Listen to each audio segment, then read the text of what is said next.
I'm not as jittery as I was on Wednesday, but I did drink some coffee blanca from the Philippines today, which has a lot of caffeine.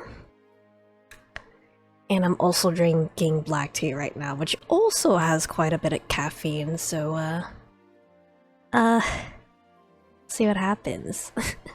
We'll see what happens. Okay. We're right at the 1 o'clock time block. Let's look at the time chart. Kano got picked up by Jack Stanley. Minorikawa is going to the demo, the Burning Hammer demo. I don't know what Asawa is up to. Kinda curious about Achi's story. Assassin and kidnapper. Okay. My voice isn't quite warmed up for reading right now. The man with the cane crooked his finger on the trigger. Achi stepped in front of Hitomi, shielding her with his body. If you want to shoot her, you gotta shoot me too. Ooh. The assassin's head jerked forward. Uh-oh. He pitched face first onto the pavement and lay still, revealing a foreign man standing behind him. Ah, this guy.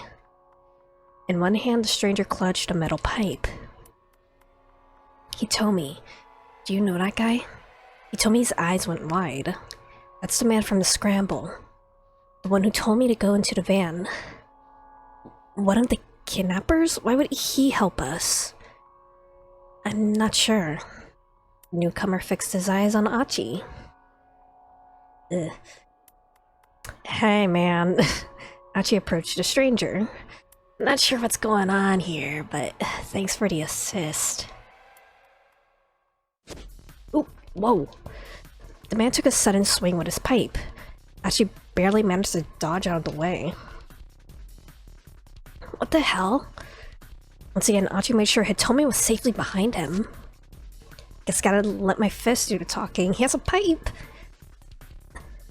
Achi quickly adopted a fighting stance. Be careful, Hitomi warned, her voice trembling. Don't worry, it's just a pipe. The pipe has some reach, man. We'll snatch it away from him and make him tell us where your sister is. Achi judged the distance between them carefully as he stared his opponent down. Metal pipe gave this thug a considerable reach. When solid hit from that thing and Achi wouldn't stand a chance, he needed to end this in one punch. Crick sized him up for a few moments and lunged forward to attack. Now! Ooh! Achi sidestepped to avoid the incoming blow and then delivered a vicious left hook to his adversary's jaw. The man went down hard. Achi gazed at his fallen foe, flexing his knuckles. The thing about guys who bring weapons to fights is that they always let themselves get too cocky. Skull? He looked the guy over. The man had a tattoo peeking out from one of his ratty sleeves. Come on, buddy, you can't clock out just yet. Get up, got a few questions for you. Knelt down to grab the man by his collar. Ooh, gun. Halfway to his feet, the man pulled a gun from his breast pocket. Whoa, didn't know you were packing heat. Achiko took a quick step backward. The man's eyes brimmed with rage. Looked ready to pull the trigger at any moment. He didn't get the chance. Oh. Everyone has a gun.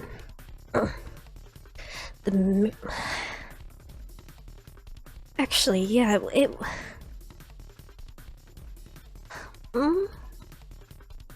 right, because I'm just thinking.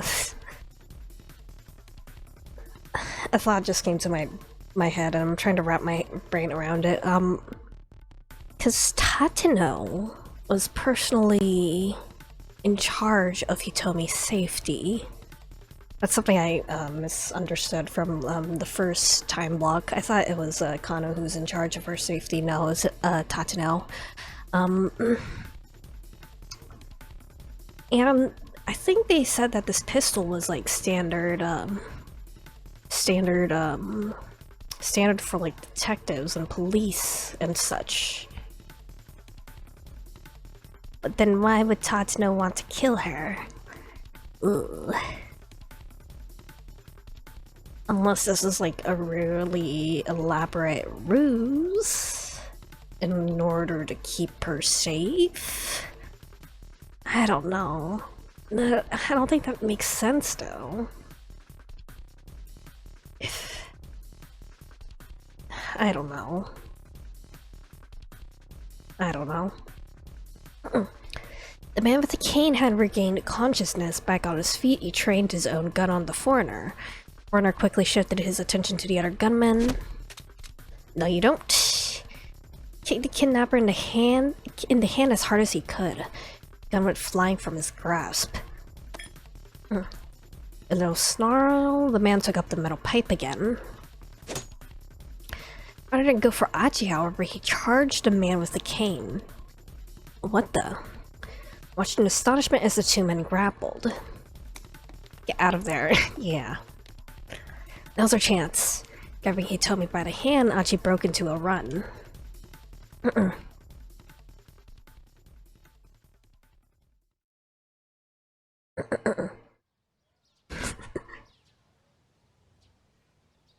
are you on opposite ends of the seesaw though? It looks so like awkward. Looks like you guys are fighting.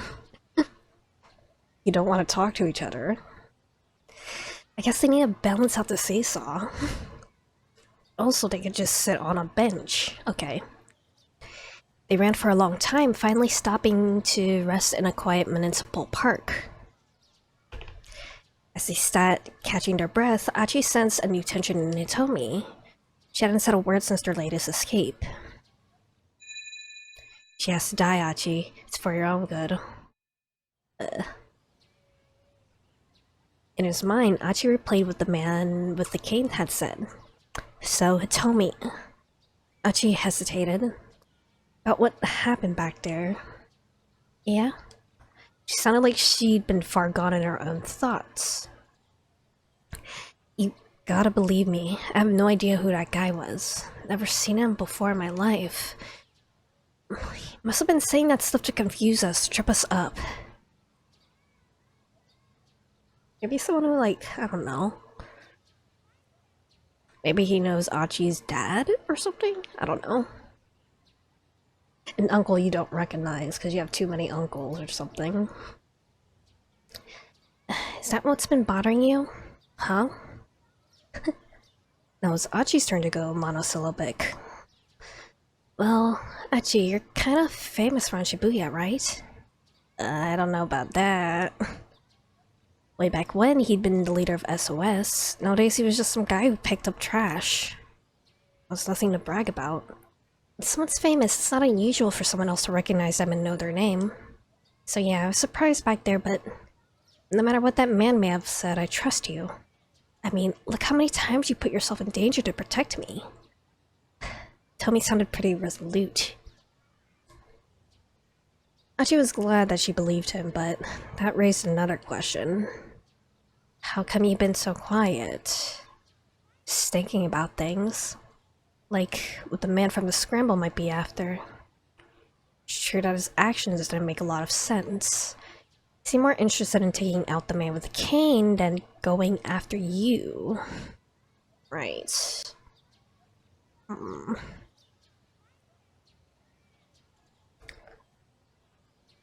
If the man with the cane is Tatsuno, then naturally they'd be opposed to each other as a cop and a member of a syndicate, a foreign criminal syndicate, so...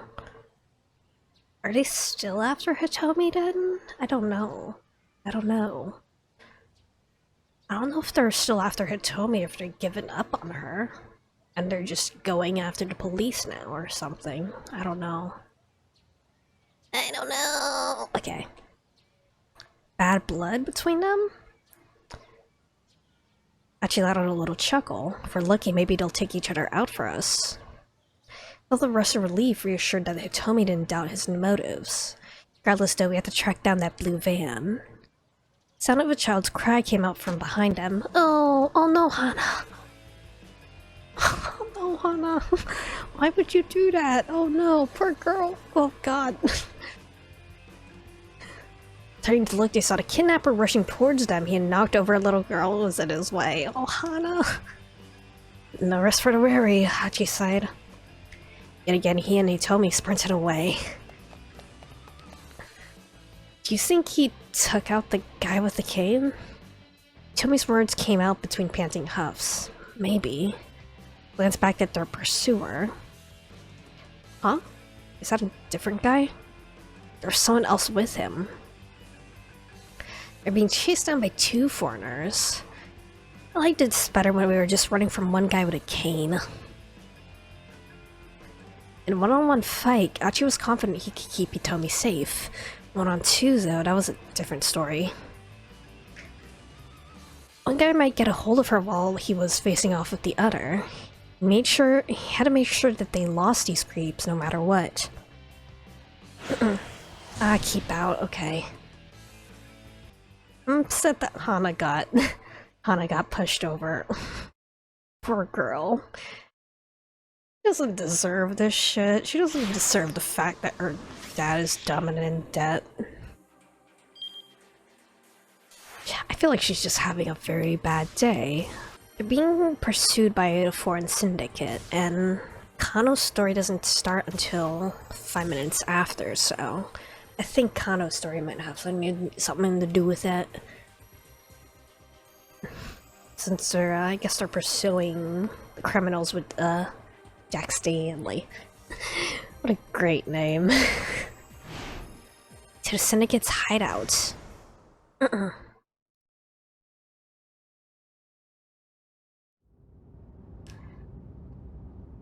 Following Kano's directions, Stanley drove towards the crime syndicate's hangout. Good chance that this was where Maria was being held, if they still have her. Traffic was practically non-existent and they made good time. Rare in Shibuya. They cruised down Miyamasuzaka past the train station towards Doginzaga. All the while, the two men stared out the windshield, neither inclined to make conversation. They arrived at the Shinsensho intersection. Take a right here. You nervous? Stanley asked as he made the turn. His tone was calm and level. Kano gave no reply. If the syndicate was really holding Maria hostage up ahead, he and Stanley might wind up putting her in danger just by showing up there. If it came down to it, Kano wondered, could he count on the man next to him taking the hostage's safety into account? He doubted it, but there was nothing he could do about that now.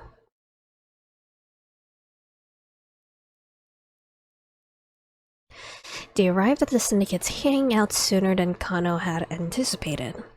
Multi-tenant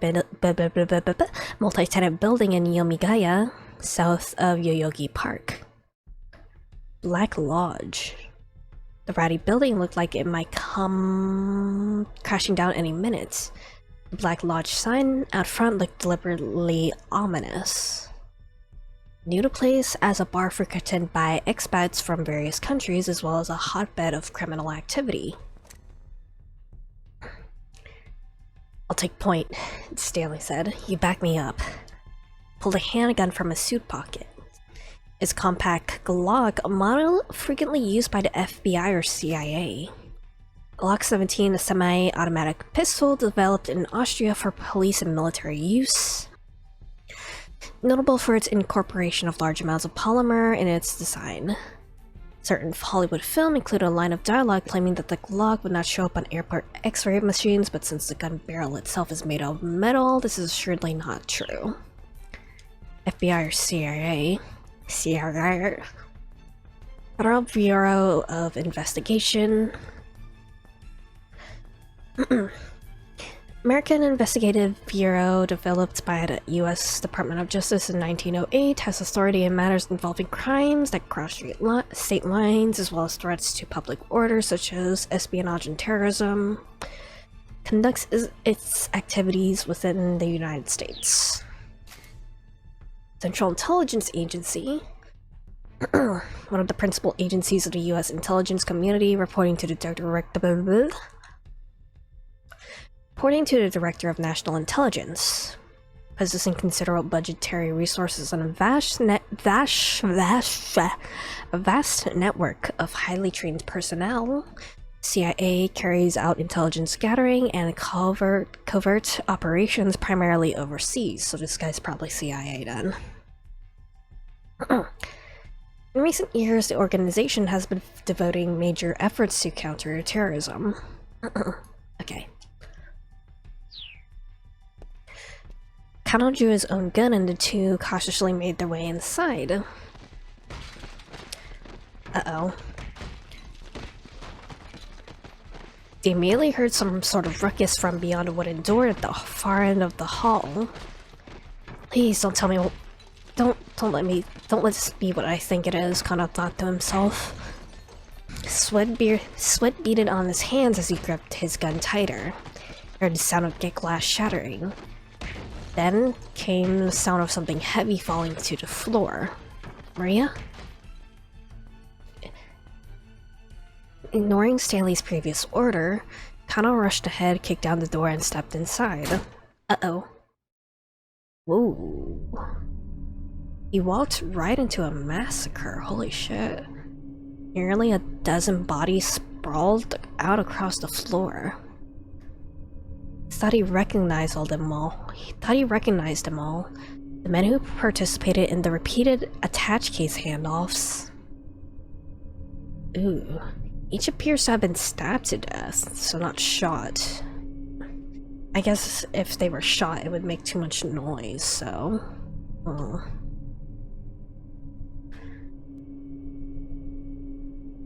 Had these guys all turned on each other? It couldn't have been the case. None of the victims were holding a knife. Which means whoever killed them must still be hiding nearby. No sooner had Kano come to the conclusion than he heard a muffled cry behind him. Stanley! Oh shit.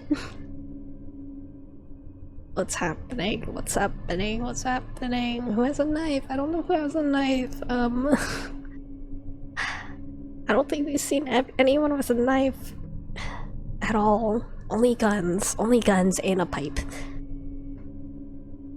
The American was sprawled on the floor face down. Kano rushed over and knelt beside him. Stanley was dead, stabbed through the back. Uh-oh, I see someone. Without an instant's hesitation, Kano stood up again, gun at the ready. He scanned his surroundings, but there was no sign of the killer. There's someone behind him. That was impossible. Stanley had been killed mere moments ago. Someone had to be here somewhere. Out of nowhere? Out of nowhere, he felt someone press the tip of a knife into his neck from behind, right at the base of his skull. How?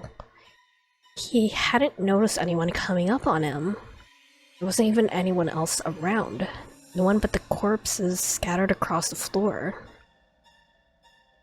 Wait, the corpses?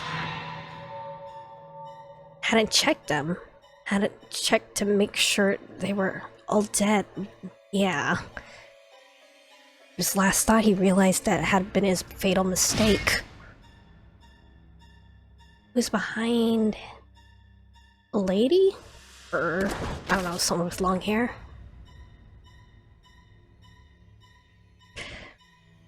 I thought they were dead. There's nothing to be done for poor Kano now. He wasn't prepared for whoever was wielding that knife. Sometimes it's best not to rush things. Kano and Stanley might have not had their run-in with the killer if they'd turn up a bit later. Someone who can cause a traffic jam at 1310. We should keep these two from meeting such a grisly end. Ew. Who would cause a traffic jam? Minorikawa? Either Minorikawa or Tama. Minorikawa was kind of in a rush, so I feel like he would be the person to start a traffic jam. Right. Left. Minorikawa sprinted down Center Guide, dodging between oncoming pedestrians. Out of my way. Can't you people see him in a hurry? He stole a glimpse at his watch as he ran. Just after 1 o'clock, Running Hamel's sales demo would be getting underway any moment now. He'd probably get an interview even if he showed up late, still he wanted to get to the venue ASAP to get a feel for things before they got started. Best time to scope out an event was before it started and after it ended. This was something he learned from Toyama. Everything he knew about journalism the publisher had taught him. It'd been a combative education, Minorikawa learning despite himself as the two men constantly butted heads. Give me a break, what's wrong with my article? His voice was loud enough to carry through the editing department. Shut up. I told you to rewrite it, so rewrite it. Toyama sticking to his guns. Minorikawa recalled the scene from the days when the two men had worked at the same newspaper and Toyama was his boss. At the time, Toyama was the copy editor for the local news. Known as the Red Pen Gatekeeper, he would go around checking young reporters' copies like mad. Due to his vigorous efforts, a great many articles never made it to the page. What's wrong with it? Show me what's wrong. All of it. Oh. How could it be all of it? Co-workers stared, keeping their distance, as the pair screamed themselves red in the face. These arguments had become regular occurrence. Regular enough that everyone had learned not to try to intervene. Minorikawa has some great CGs. I poured my heart and soul into this piece. Go back and read it again. I could read it over and over and still be the same thing. A load of self-important claptrap. Calm down and write me a more neutral piece. Taking neither of two opposing sides typically seeks to adopt a neutral stance in reporting the news. Frequently, however, biased reporting still results in one-sided thinking taking hold amongst the general public. In the end, it's up to the individual to make an objective assessment of any news event. Calm down, you must be joking. I write what I feel in my heart. It's the one thing I refuse to back down on. It's the one thing that'll keep you getting your copy rejected. Aren't you the one who told me to be bold and daring with my writing? I did, but I don't remember telling you to write me garbage. By now, Minorikawa and Toyama were practically at each other's throats. Despite the almost daily shouting matches, Minorikawa never resented Toyama. Not really, are you sure? How could he write a piece in a way that would shut Toyama up? Trying to figure that out was how he developed his skills as a reporter. Up until he quit his position at the newspaper to start his own publishing company, Toyama had been a stubborn old man in the finest sense of the term. Now a dying breed in Japan. Literally, because of, declining birth rate. Declining birth rate, all the stubborn old men are dying, there's no more new stubborn old men to replace them. A sort who'd be inclined to use knuckles before words to remedy a child's bad behavior. Inflexible but still emotionally brittle. Their signature move is to drive a wayward kid out of the house with the exclamation, "You fool. You're no son of mine. I disown you." Only to wait a while, go find a son who's crying down by the dry riverbed and call me murmur, "Come on, your supper's getting cold." It's a very anime thing. But then, in order to keep his company afloat, at some point he abandoned all his ideals and principles. It was disgraceful. Just disgraceful. Thinking about it made Minorikawa's blood boil. It rankled him? Rankled him? Is that a Word? Okay. It rankled him to know that such a pathetic remnant of a man had been such an influence on him. He reminded himself once again that he needed to wrap up his current job as soon as possible. By now, Minorikawa was getting close to the demo site. He increased his speed. Ooh. Oh, this guy again. Or, no. I just saw the word knick-knack shop and I assumed it was the guy in the orange jumpsuit, but... By now, Minorikawa was getting close to the demo site. He increased... Oh no, I read that part already. He wound up barreling right into someone who's walking into a knick-knack shop. A newly opened general variety store. The place is primarily a second-hand shop, with posters inside proclaiming things like, "We'll take what you don't need, and we buy computers at top prices." Is a girl about high school age. She jumped to her feet and snatched Minorikawa by the collar. "Oh, watch where you're going," she snapped. Her upper body strength was impressive to say the least. The chokehold she had on his neck made it almost impossible for him to breathe. He had to do something fast. You don't punch a girl. You don't punch a girl. You don't punch a high school girl when you're an adult, man. Come on, come on. Why is that even an option? Sorry. He bowed his head in apology. He was in too much of a hurry to get caught up in an argument right now. Girl didn't let go. She tightened her grip. "Look, I'm sorry for not looking where I was going." Minorikawa could barely croak out his apology. "Fine. I'll let it slide this once," the girl said. She relaxed her hold with a scowl. Hold on. She stared good and hard at Minorikawa's face. "You're Mr. Minorikawa." Gave her another look. "Miku? Hatsune Miku? Miss Miku?"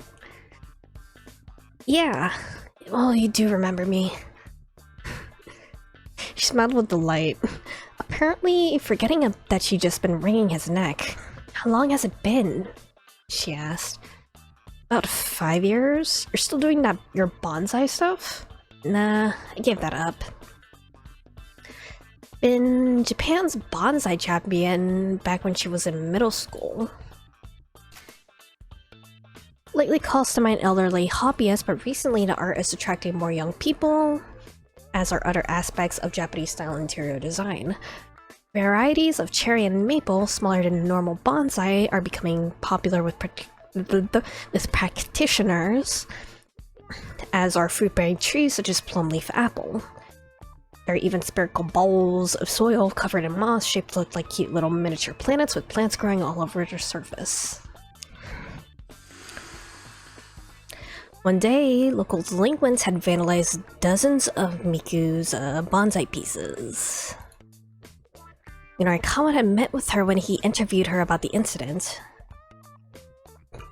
Excuse me. "I want to get strong," she had said. "Strong enough to meet those guys up." And so Minorikawa had introduced Miku to an acquaintance of his who ran a martial arts dojo.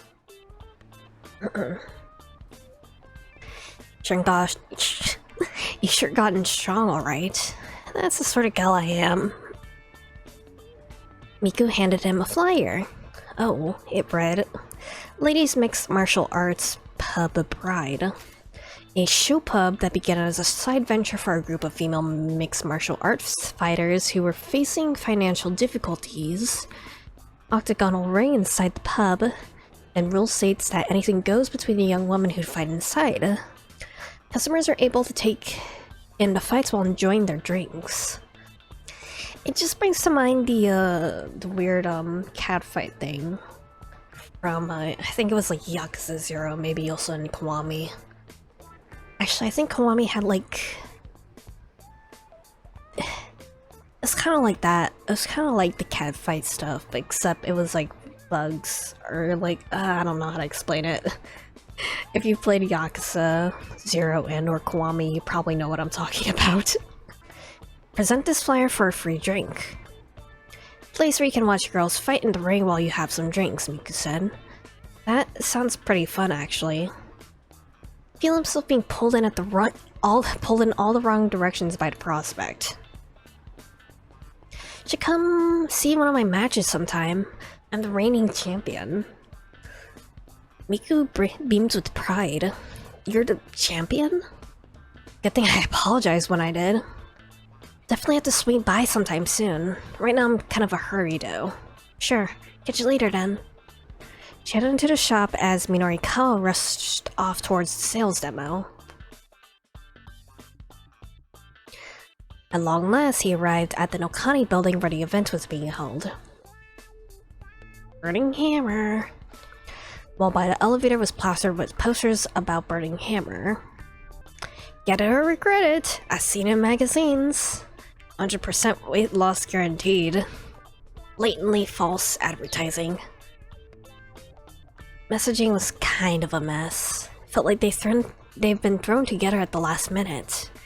Minori Kawa avoided the elevator in favor of the stairs, rushing up to the event site on the 3rd floor. Emerging from a stairwell, he saw more posters on the wall pointing the way to the sales demo.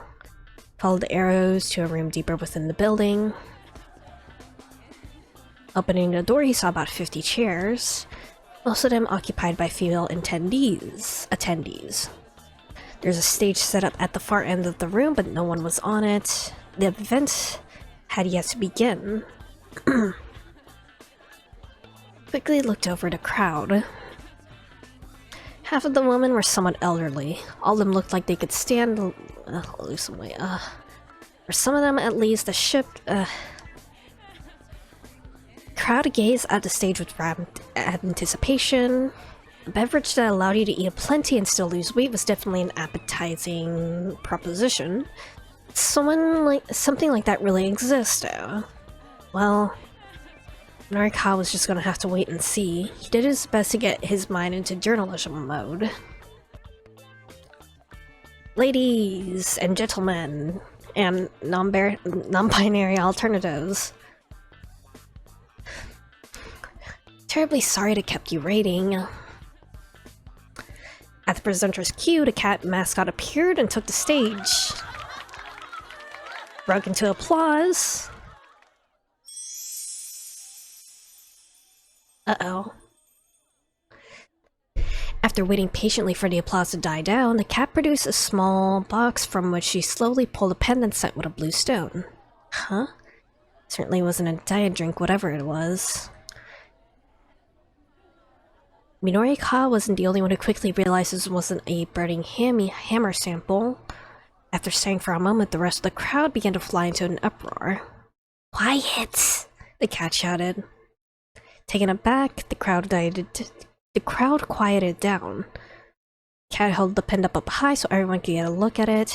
Do not take your eyes off this pendant. If you do, you will die. Menacing. Is she trying to hypnotize everyone? Huh? Tama, what are... Is it Tama? Is it Tama? Joel, the panic shot through the room.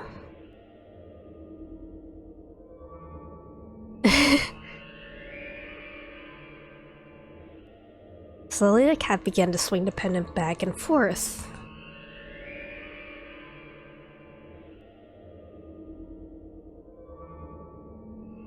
Couldn't quite recall what happened after that. Oh.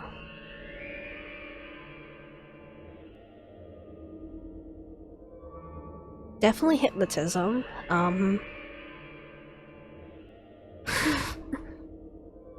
When he came to his senses, he already pulled a 10,000 yen bill from his wallet, handing it to the man he assumed was the demo organizer.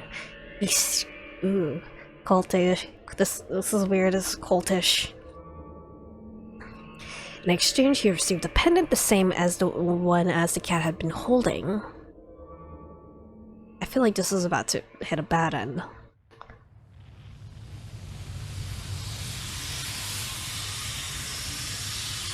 It's so loud, holy shit. God, that's loud. I've done it, Minarikawa muttered to himself excitedly. Clutching the pendant in his hand, he could feel the energy it radiated coursing through his body. Cats?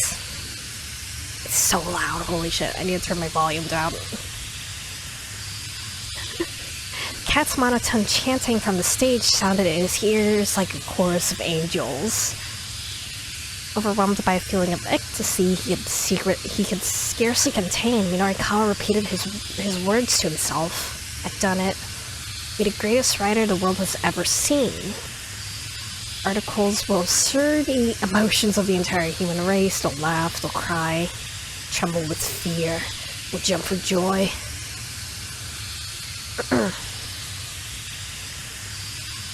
No longer was the Pulitzer Prize a mere dream, it was practically already his. Awarded for excellence in journalism, literature, and music composition, named for American journalist Joseph Pulitzer, acted during the late 19th and early 20th centuries, administered by Columbia University, to whom he willed all his money in order to establish a journalism school. God, it's so loud.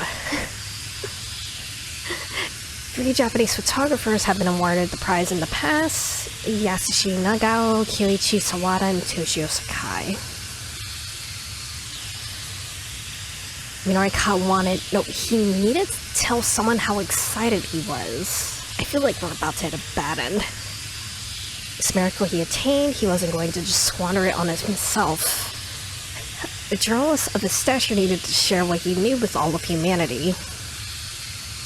Opened up his laptop, booted up his word processing program. Yeah, totally a bad end. He deleted all the articles he'd been working on. He knew what he really needed to write. Special edition report on the Miracle Stone, only in 4-star General Gossip spring issue. Must have stone already in many fashionistas' collections. Lookout World, mysterious gemstone set to change international balance of power. Tom, what did you do? Blessed by a Miracle Stone, get your hot stock tips here. Wait, this is another kind of good one. Pages originally slated for pros and cons of security cameras and washed-up screenwriters were instead filled with glowing praise and rave reviews for the Miracle Stone.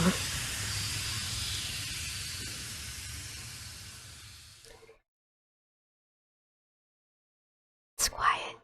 Never had Minarikawa been more proud of his work. Okay.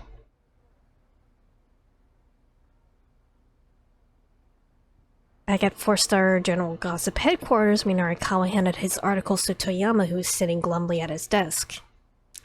Looked over them slowly, then there was a lingering silence. He spoke, his voice subdued, but his words were crystal clear. Yeah. This is all getting axed.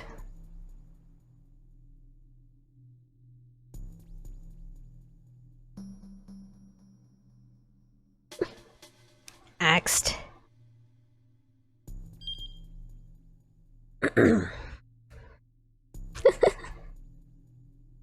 Desperate though he was for copy, Toyama still rejected Minarikawa's articles, probably for a good indication of how bad they really were. Miracle Stone wasn't the breaking story Minarikawa wanted it to be. Tama and her pals really need to be selling Burning Hammer instead. Yeah. Well, guess we'll go with a Tama's story then. Bottles of Burning Hammer littered pavements, shattered into tiny bits of glass. Even if the recycling guy was really careless with the boxes, it shouldn't have caused this much of a mess. Looks like someone came along and actually threw them all over the place, like Achi. The heck is with this thing?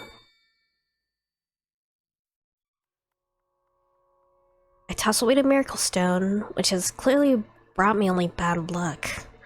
Can't have a product demo without a product, which means I won't be getting paid for this whole fiasco. We can do this. We can figure something out. I try to give myself a pep talk, but I can hear the doubt in my own voice.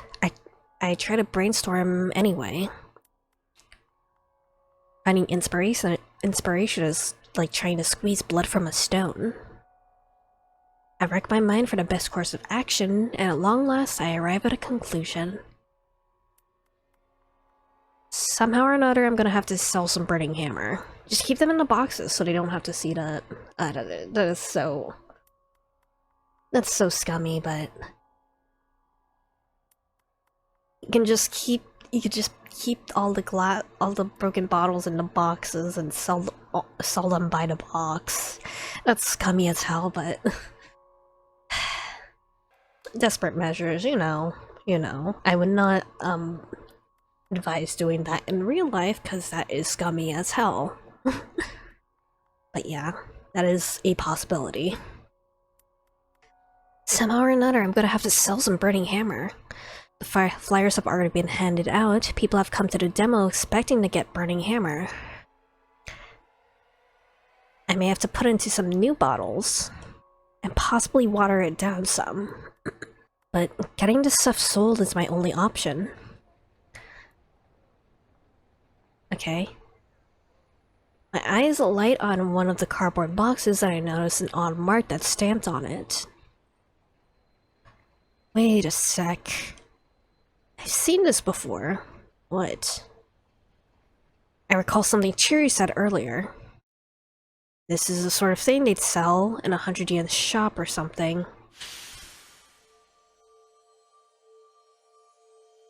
Oh. The mark on the box is the same one I saw at the shop selling the necklace. And see if there's more at the knick-knack shop.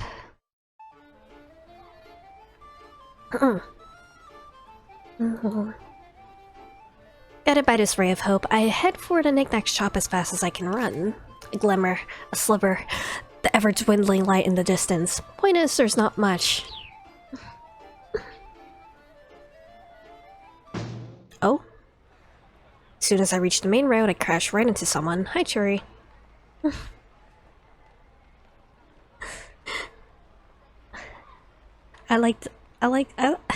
It's clearly photoshopped, but I like this picture of Churi.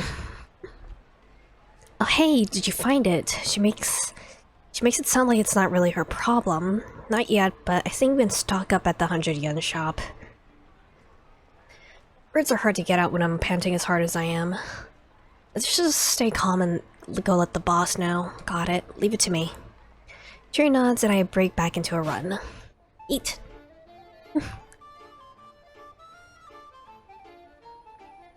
I'm practically praying as I rush into the knick-knack shop where I immediately spotted the cardboard boxes I saw earlier still stacked up. I'm in luck. Ooh, actually. But Minorikawa didn't, I think probably because we were still on like we're on the route where Tama decided to sell the pendant instead. So she might see Minorikawa here. I'm in luck. Dive into one of the boxes to check what's inside. Packed with tiny bottles. No mistaking the noxious red liquid inside, that's burning hammer, alright. 50 bottles per box, 4 boxes total. You can buy the whole lot with the 20,000 I've got in my wallet. Selling the bottles at demo for 15,000 yen a piece. Sell 200 bottles would be payback as debts, no problem. Still with you. Sales clerk's eyes go wide when he sees my getup. This stuff. I like your entire stock.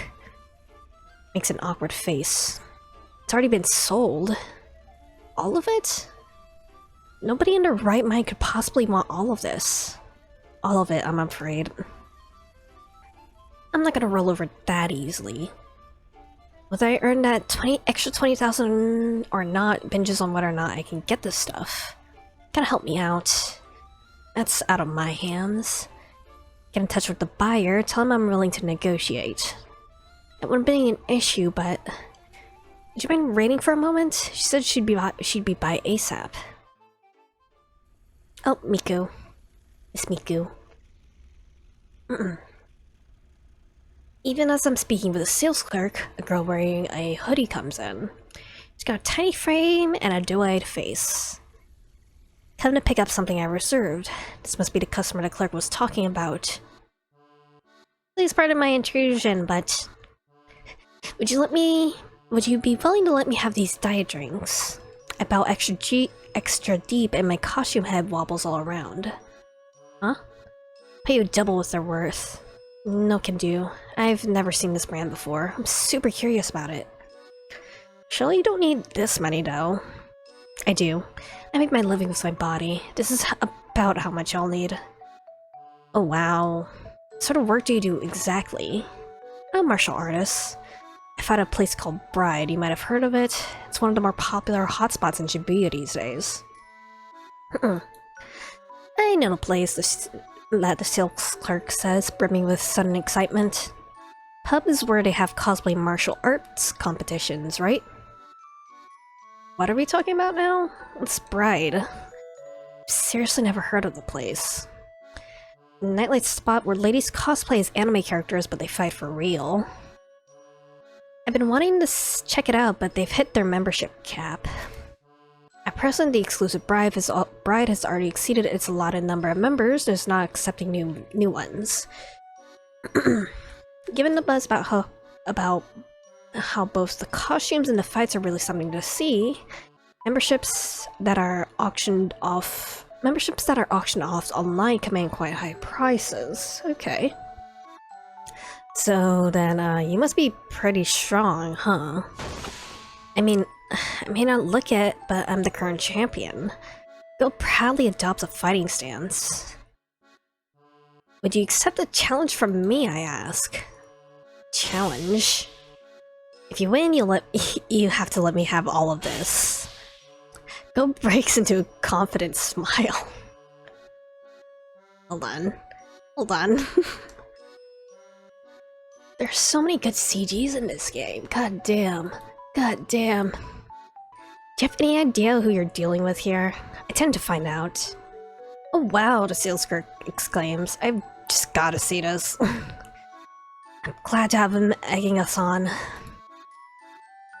You're not set on that then, sure. I accept your challenge. Sweet.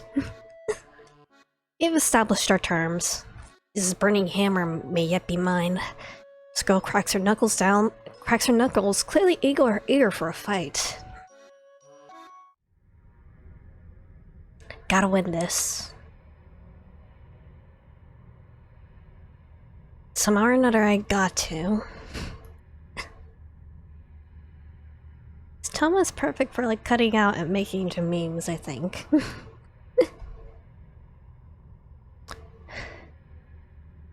I mean, I've gotta be good at something. Facing off against this fighter is gonna show me what I'm made of. Actually, I kinda wanna make a screenshot of this and cut Tama out for meme material. I address my opponent. In my challenge, I naturally mean... I don't know how tough Tama would be, but I kinda wanna see them fight. What do we do? I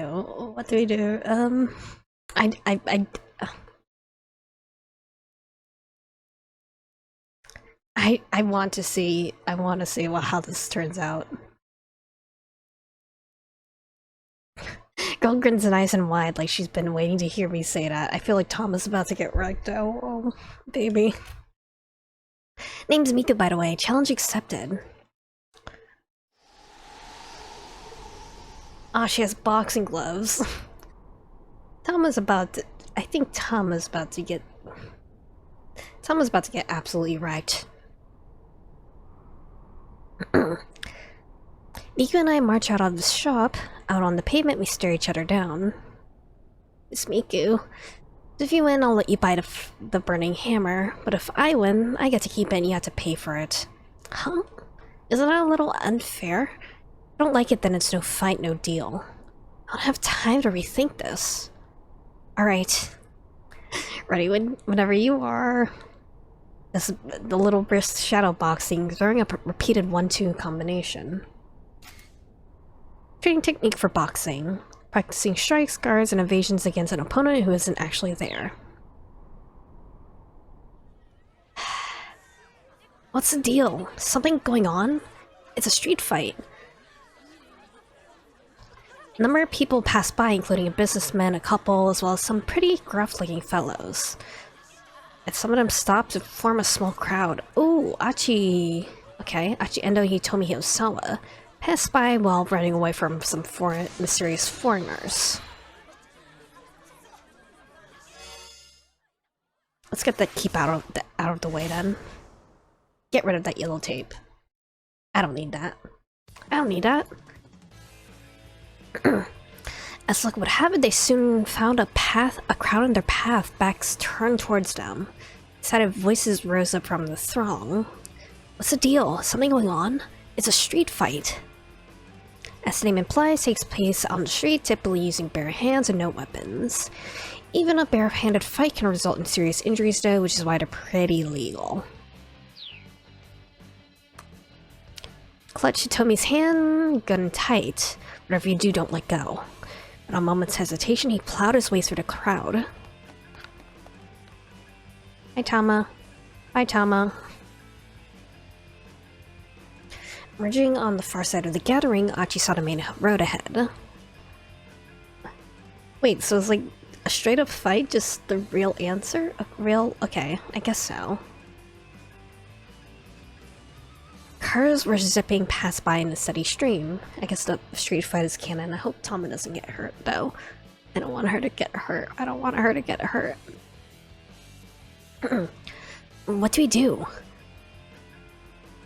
There are too many cars for them to rush across the street without getting hit. But they couldn't exactly sit and wait for the light to change. Couldn't go back the way they came. Pursuers were getting closer and closer. Cause a traffic jam. Hitomi, Achi shouted. We're going across. What? Cause the jam. So Kano doesn't die. Dragging Hitomi by the hand, Achi darted out onto the street. Looking purely by instinct, he wove his way through the gaps between the speeding cars.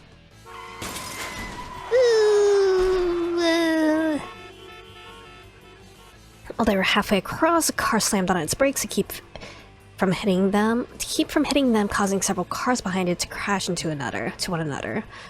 Multi-vehicle pileup plunged the roadway into total chaos. As a result of this chaos, traffic in the nearby area will be at standstill for a while. On the way to the syndicate hideout, Shinya Kano and Jack Stanley have gotten caught in this traffic jam. Okay. Let's just keep jumping then.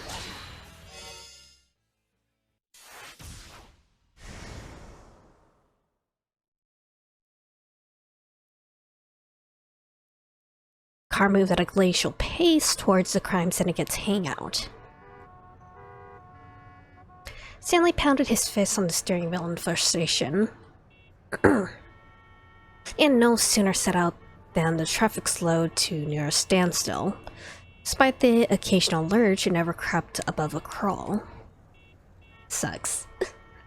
Stewed in the passenger seat, the case was rapidly getting out of hand. Being in traffic just kinda sucks. Because you have nothing to do other than just wait. Like, yeah, you shouldn't check your phone while you're driving. You shouldn't check your phone while you're driving. You can't, like, take calls or check social media or anything. You just have to wait for any sort of movement to happen. Now I had to worry about the safety of both Maria and her sister Hitomi.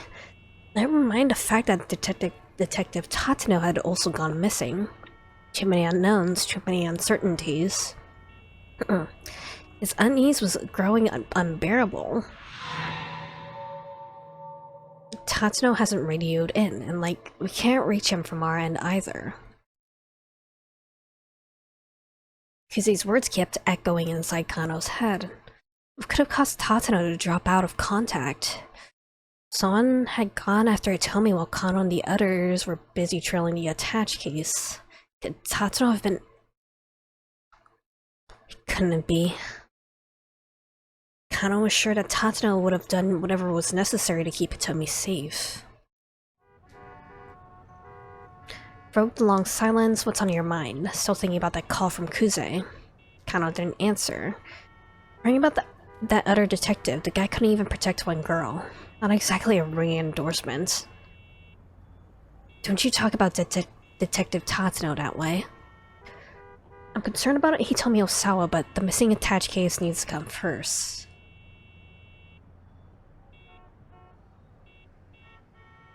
Why? Stanley's expression remained stone cold. Kano flashed him a sidelong glare and went back to staring out the window. A moment later, a flurry of motion in a nearby alley caught his eye. He recognized Sasayama. His fellow detective was caught up in an altercation with a man in dark clothes. Sprang into his action, his body moving almost before his mind registered the situation.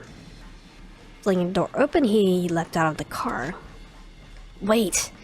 Kano was already sprinting towards the fight. Oof. Other man knocked Sasayama into a pile of garbage. Struggled to get up to his feet, his opponent looked down at him with a triumphant sneer. Got a good look at the man and his eyes flashed recognition. Perpu first taking the attached case back at the scramble. Tariq Al-Karawan. You. He sped like a bullet to tackle Al-Karawan around the legs. Nimbly stepped aside. Kano's arms closed on nothing but air. Uh-oh. You about to die again, Kano? At the same moment, Al-Karawan deftly wrapped an arm around Kano's neck. Vice-like pressure on his carotid artery. Front choke sleeper hold, constricting. Okay. Guillotine choke. His consciousness quickly began to slip away. Oh no, you don't, you bastard. Lowering his center of gravity, he got a hold of one of Al-Karawan's legs and used his shoulder as a fulcrum against it. Despite the arm crushing his neck, Kano managed to lift his opponent high into the air. Oh no, we're good. Continued the movement to heave Al-Karawan up and over himself, slamming himself upside down into a heap of trash.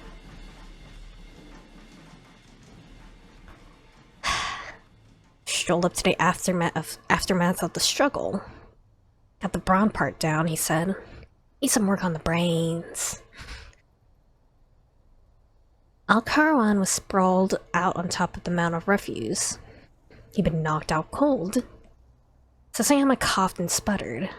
Went to help him to his feet, but Stanley stepped in between them. What are you doing? Helping Sasayama, what does it look like? We need to apprehend Al-Karawan first. He's not even conscious. Sasayama can come first. Pushed Stanley aside and crouched down alongside his partner. You're right. Yeah. You bailing me out, though. Can't let the missus know about that. Mum's the word. Slipped an arm underneath Sasayama and helped him to his feet.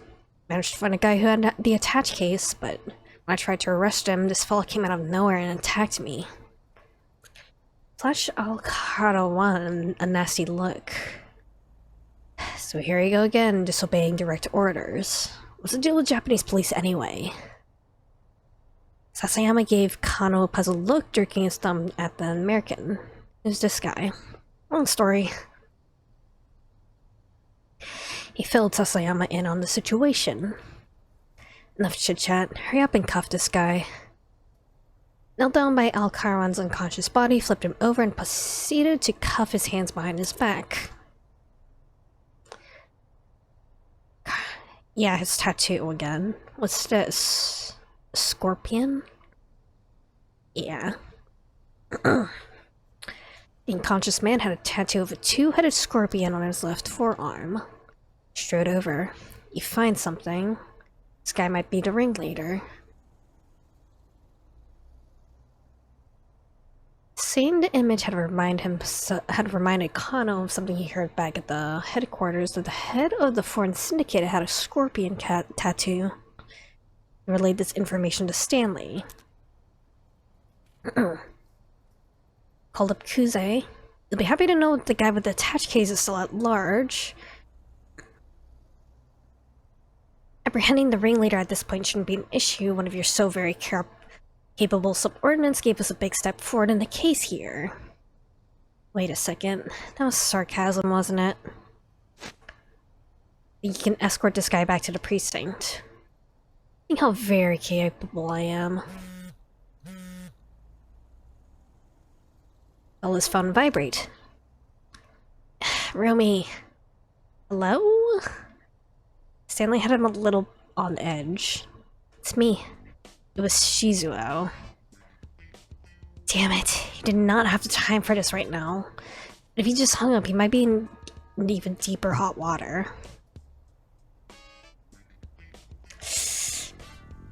Focus on the case.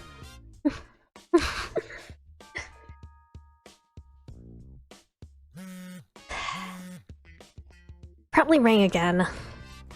Sorry, father-in-law, I really can't talk. I'm in the middle of work right now. Not your father-in-law. Sorry. Anyway, bye. Bowed politely to his mental image of Rumi's irate father as he hung up once more. Man. Oh? Mr. Endo? This is Dr. Sayaki calling from Shibuya Central Hospital. Huh? This wasn't Shizuo. Endo? Endo is Achi's last name, I think. Kano didn't recognize the voice at all. Mr. Endo, are you there? Oh, sorry, I think you have the wrong number. But if a hurry, I must have misdialed. Caller hung up. Heck was that? Something about Shizune? Or Suzuno? Stared in incredulity as the phone rang once more. It's terrible. Whatever it was, they were shouting frantically. It wasn't Shizuo. Hana? Ooh. Uh-oh. Toyama, what did you do? Oh man, oh man. Hana and I, we got separated. I don't know what to do. It doesn't matter if we get away if they wind up catching Hana. It sounded like he was on the verge of tears, wasn't sure what it was about, but the guy was clearly in a pretty bad way. Minarikawa, I'm begging you. Get the wrong person. The man had already hung up. That sucks. Snapped Kano out of his daze. Followed the American back to the car. That was a lot of lore and a few... That was a lot of lore. Or I guess foreshadowing. Yet again, Stanley was thumping on the steering wheel in frustration. Hadn't let up one bit. Starting to look like they might never make it to the Foreign Syndicate's hangout. Had a sight of a girl in a hoodie weaving her way between the stopped cars on foot. Rolled down a window and called out to her. Miku, okay. Fired a cosplay fighting pup bride. Retire after losing to Tama. Damn, the game is spoiling itself. Okay. Losing to Tama the cat in a street fight. Just thinking about what to do with herself. Excuse me, did something happen? What do you mean? It's the road. What's with all the traffic? There's some big accident over by the train station. That's probably what's causing it. I don't think you guys are going to be going anywhere for a while. Smiled and went on her way. Gave the steering wheel another punch. They did say this wasn't some typical ransom case. Kind of some opportunity. If they're not after the money, what are they after? Look, I can't help you if you keep me out of the loop. Stanley replied with a single monosyllable. Drugs. Some hardcore drugs. What? Maria's father, Kenji Osawa. Assume you're where he works for Hokushi Pharmaceutical. Nothing's been made public yet, but Osawa recently saw the development of a new drug. Antiviral. It's on a comment for a new drug to be in development for 15 years or more, with expenses totaling 20 to 30 billion yen, roughly 200 to 300 million US dollars, before it is approved. Worldwide demand and sensational profits can be expected if a groundbreaking medicine is developed. Nonetheless, pharmaceutical companies are often under major pressure due to the tremendous cost of labor and equipment. Someone is trying to get their hands on it. Latched onto this new information, trying to assemble the pieces of an involving puzzle. Ew. An international criminal mastermind. This foreign syndicate is merely a tool in someone else's game. Regarded Stanley's face carefully. He looks more cold and serious than ever. Does that mean that the reason we're letting the syndicate walk around unfettered is on my orders? Yes. I see. So the thing you're really concerned with is catching this international mastermind. Precisely. But like you starting to get a picture of what sort of person Stanley was. Anti-hero. Don't really care what happens to the girl who's been abducted, do you? Don't like you, man. You had a cool name, but you're kind of an asshole. Not particularly, no. Why, do you have a problem with that? Punched his fist, his hand was shaking with anger.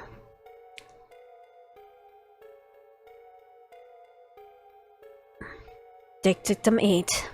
When you really want to punch something, you really probably shouldn't.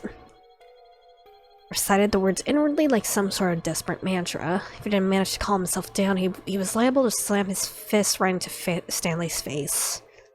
Not while he's driving. Outside of the car, the traffic remained at a standstill. Kano chafed against a feeling of utter futility. One after another, his uncertainties came to nag at him. Was Maria still safe? Well, if Maria is Tama, maybe. What happened to Hitomi and Tatsuno, her bodyguard? And now, on top of all of this, it struck Kano as rather careless to send Sasayama away without Karawan without any backup. Now that Jack had alerted him to the presence of an dangerous international mastermind still on the loose. Fighting back his fit of pique, Kano got out his cell phone.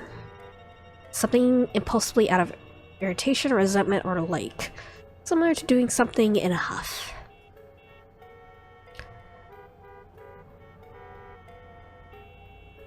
Ooh. This is definitely a choice, and I don't know which one I should go with. Actually, since this was a choice, I can return to it pretty quickly. Yeah. Let me check Osawa's story first. As far as I can get. Then I'll come back to that choice. I don't deserve to be forgiven for what I've done. We have both done the same thing, but my motives, those were different, and so I don't regret what I did. And yet, if someone were to ask if there was some small part of me that wanted to see the results of my research, I could not deny it.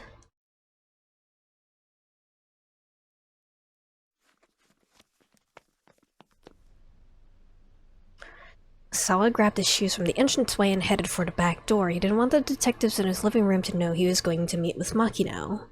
The pest Kajiwara was nowhere in sight. Now was his chance to slip away. What's that? Gotcha. Oh, did you put, like, a squeaky mouse in his shoe?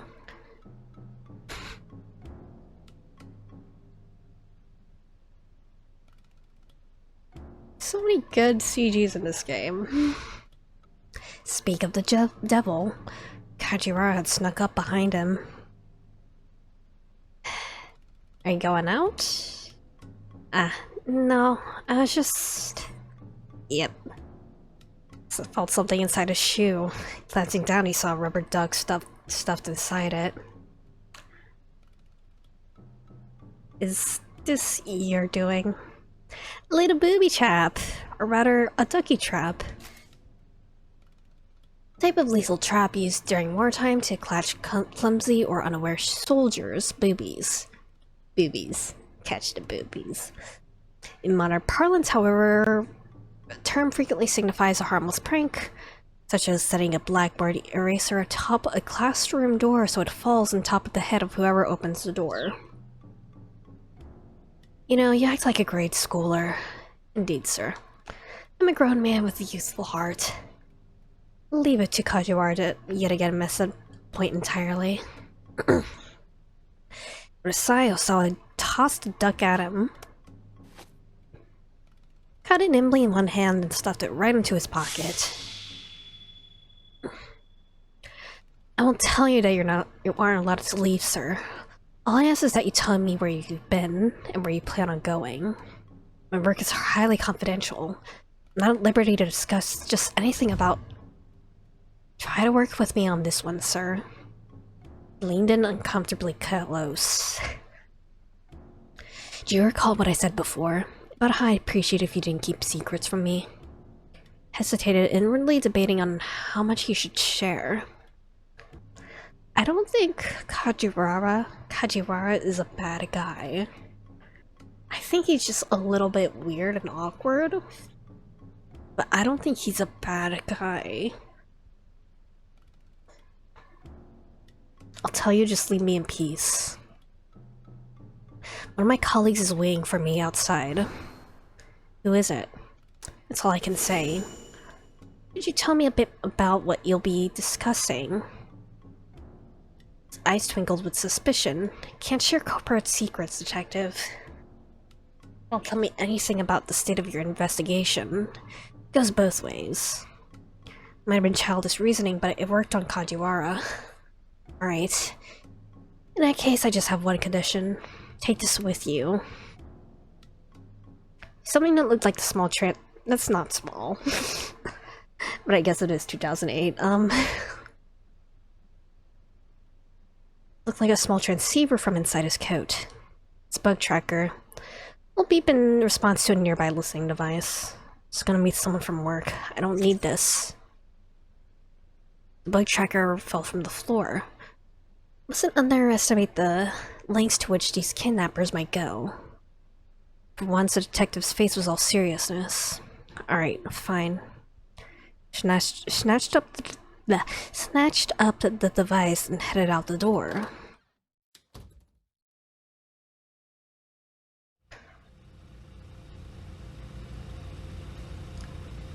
Makino's car was parked out front. A driver stood alongside it. Exchanged a wordless greeting with him, then got into the back. He found Makino reclining in one of the luxurious leather seats. Now then, what do you want to ask me about? Lighting a cigar, he glanced sidelong at Osawa, hoping you could explain the situation to me. Which situation would that be? Still gonna beat around the bush even now. Suppressed an urge to shout at him. Are you the one who let the antiviral out of the lab, sir? That was me. Makino didn't bat an eyelid. So, why did he be so coy a few moments earlier? How? Fingerprint authentication system is almost unbreakable. Getting access to storage area would trailed off as a thought suddenly occurred to him. Not strictly true that fingerprint authentication was the only means of entry.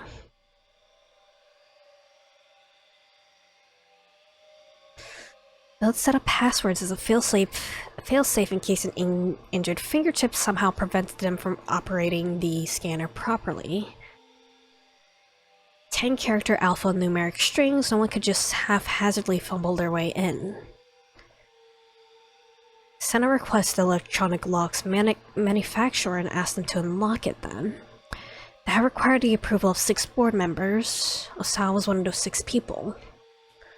Seemed no way of getting in without leaving any trace. Absolutely right, of course. I couldn't gain access to the lab without you and Tanaka, but I didn't have to. You remember when we released the samples for animal testing?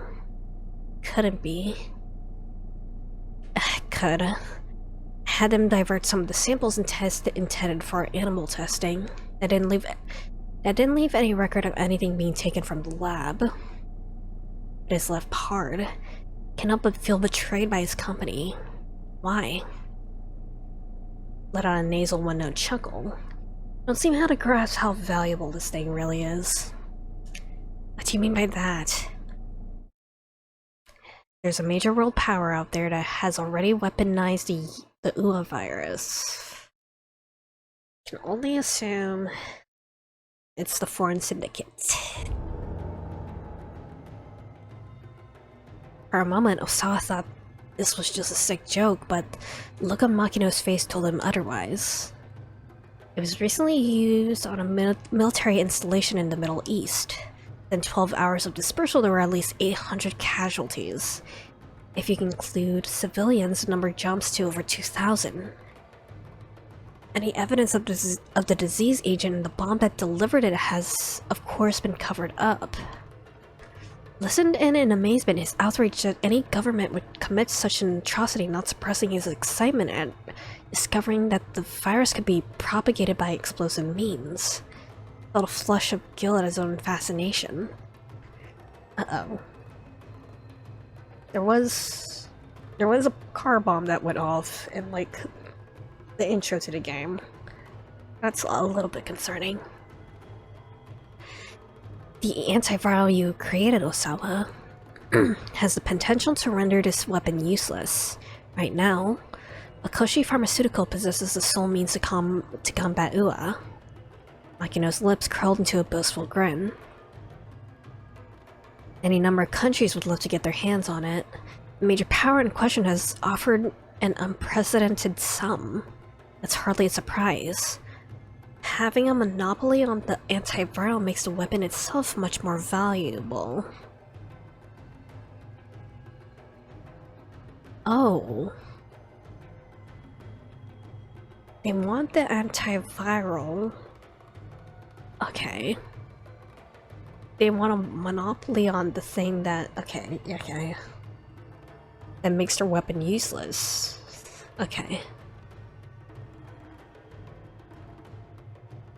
To Sawa, this was a glimpse into another terrifying world, one he barely imagined previously. He wanted to get human testing over with as soon as possible, is that it? I explained full well to the locals what the risk of experimentation were, and they were paid in accordance with said risk. They willingly consented to infection with the UA virus.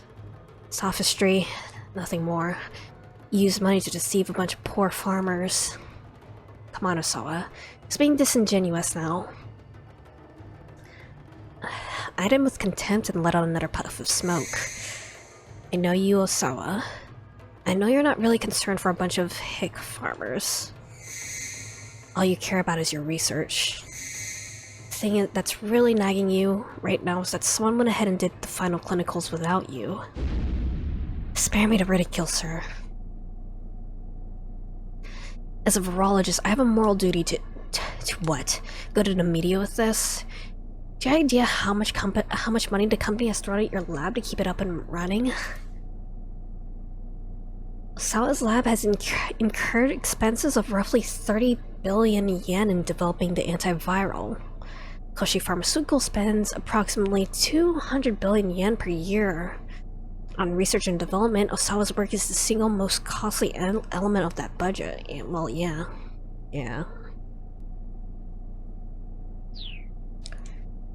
Osawa gaped. This is just another reason to go to take the American work. I do appreciate all the company has done for me, sir. He spoke so quietly that his voice was nearly inaudible. And in the event, now that you know about the human testing, I can't let you go to America. How do you know about that? He insisted that I keep this planned relocation a secret, but apparently she told her father regardless. If you insist on making the move anyway, I'll use any means necessary to stop you.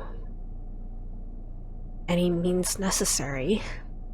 Sir, you don't mean that my daughter's kidnapping was... Don't be ridiculous. Of course that wasn't me. Nevertheless, I'll do what I must do. I'll do what I must to keep you in line. Remember that. Understood, sir. I'll turn down the US job offer.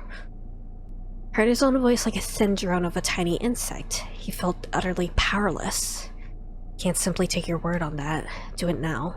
Want to hear you do it myself. This is kind of fucked up. Very abusive power feeling like... Feels like very... Why did I say it like that? He jutted his jaw towards the phone in the backseat console.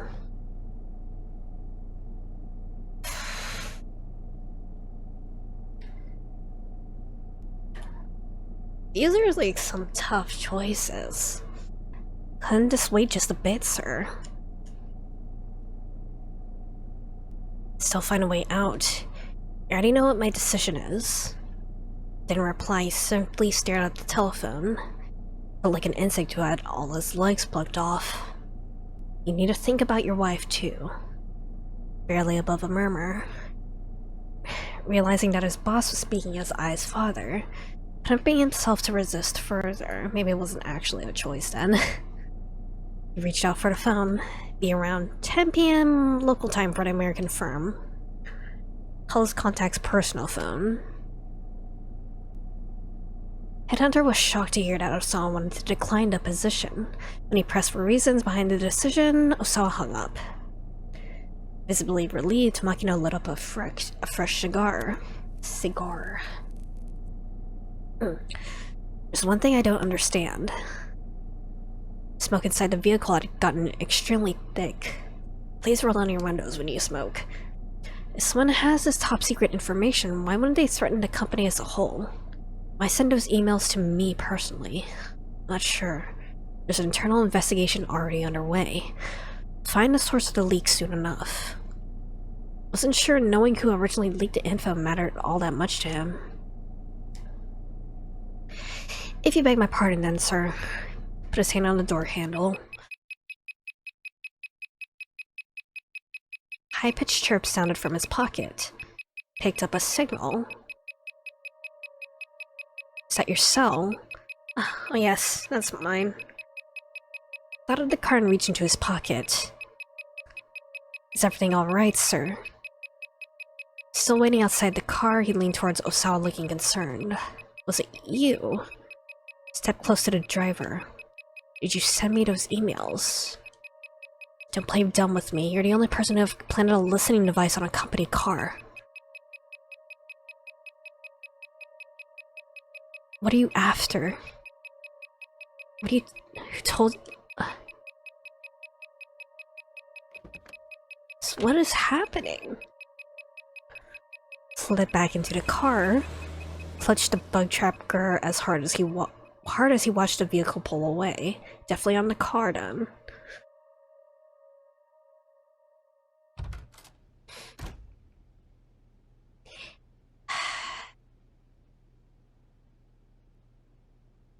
He went back to his house still gripped by confusion to find Ai waiting in the entranceway. Gotten home while he was out. With my Was it you? He sneered at Osawa as he slipped off his shoes. And it's over. He knows damn well what. Struggled to contain his irritation. America, I'm not going. Oh really? That is good news. She sounds sincerely pleased. Maybe a bit more pleased than Osawa cared for. You go finish up some work things. Right to his study up on the second floor.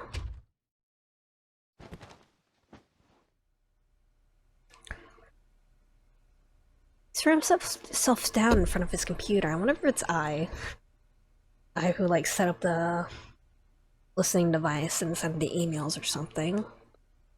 I can't imagine it being in Tanaka. I can imagine it being I, though. He threw himself down in front of his computer. haven't been any progress on the investigation. How long was this all gonna go on for? Were all kidnapping cases this drawn out? Specialized victim has been displayed. Okay.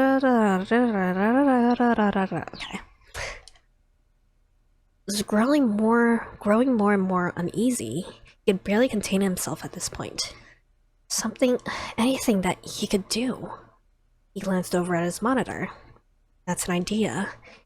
He'll look up kidnapping investigations on the internet. Give him some insight into the current situation. Kidnapping, police investigations, hostages. He typed the 3 keywords into the search field. Over 100,000 hits, he seemed the beginning of the list for anything that might be useful. How do police do it? A page containing information on various types of police cases.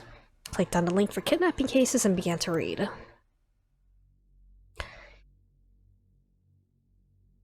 Even if the hostage wound up safe in the end, the site informed him the police lost face if the culprit got away. Was killed and the kidnapper evaded capture, the media would have a field day. Apprehending the suspect an absolute necessity. That's stupid. Even if a person's life was on the line, when it came to a kidnapping case, the police prioritized making the arrest. Poor guy. Taking his hand off the mouse, Osawa sat back and thought.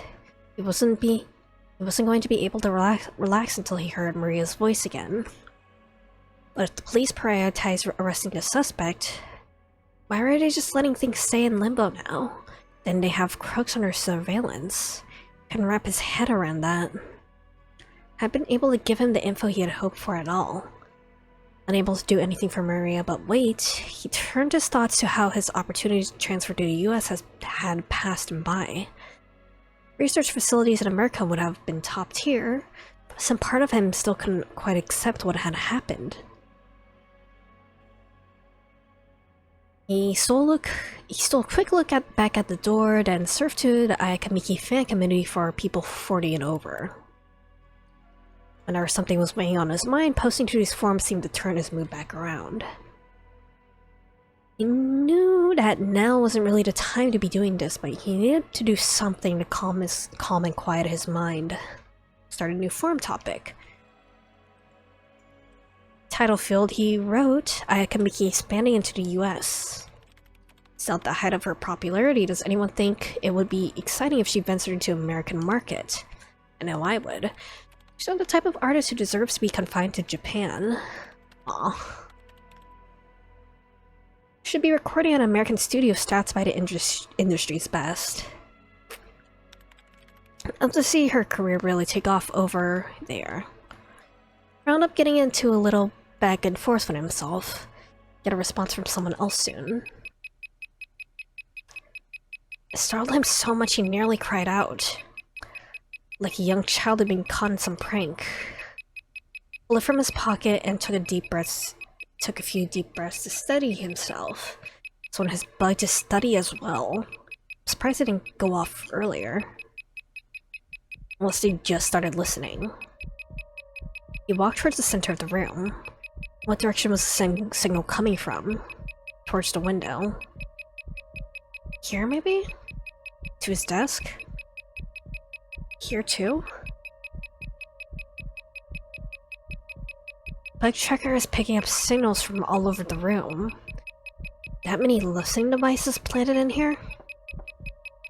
Mr. Osawa, it's Kajiwara. Perfect timing. Led detective into the study.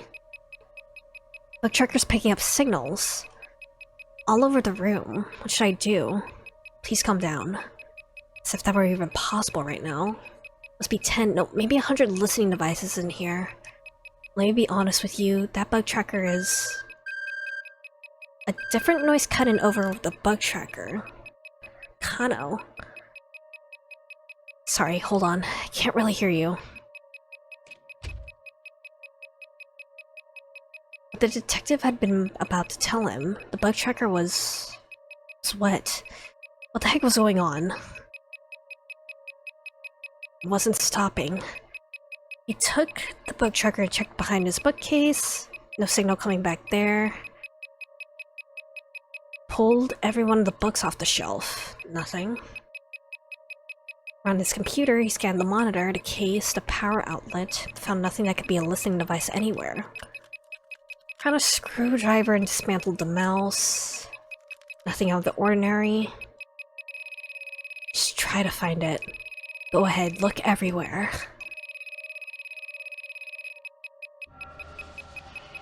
He's being ridiculed. Sound just wouldn't stop. Still the time stick to pass. Had it been 5 minutes? 10? Maybe more? Began to lose hope that he could find listening devices, and even to stop caring. This is about to be a bad end. Instead, he was overcome with the feeling that this room, which for years has been his sanctuary, had ceased to be his own. If something other had intruded and laid claim to his personal space. Began to hear the tracker sound as a high-pitched laugh. A cursed, relentless noise, cruel and taunting, the mockery of the devil himself. Hurled the bug tracker against the wall. Picked it up, only to smash it back onto the floor. Stomped on it ferociously. Snap. Okay. Man. Man. Noise stopped, or well, it ought to have. The horn noise kept sounding in Nosawa's ears. This is not great. It wasn't coming from the bug tracker after all. It was inside his own head, somewhere inescapable, echoing within his skull. Didn't stop, it grew louder. Why? Why? Why? Nosawa screamed. Yeah, he sure did. Why was he being tormented like this? He couldn't take it anymore. He couldn't even think straight anymore. Felt his mind beginning to dissolve. So I need to do that choice of Kano, so instead of calling Kajiwara, he calls Sasayama then. What Kajiwara was about to say just before he got that phone call was pretty crucial for Asaf to hear. Call distracted him and left the room before he could finish his thought. If someone hadn't called Detective Kajiwara right then, alright. Go back to Kano's story then. I'm gonna call Sasayama instead. See what's up with our boy. Because I would have gone... I probably would have called Kajiwara to begin with. He dialed up Sasayama. Wanted to make sure that his partner had gotten Al-Karawan back to the precinct safely.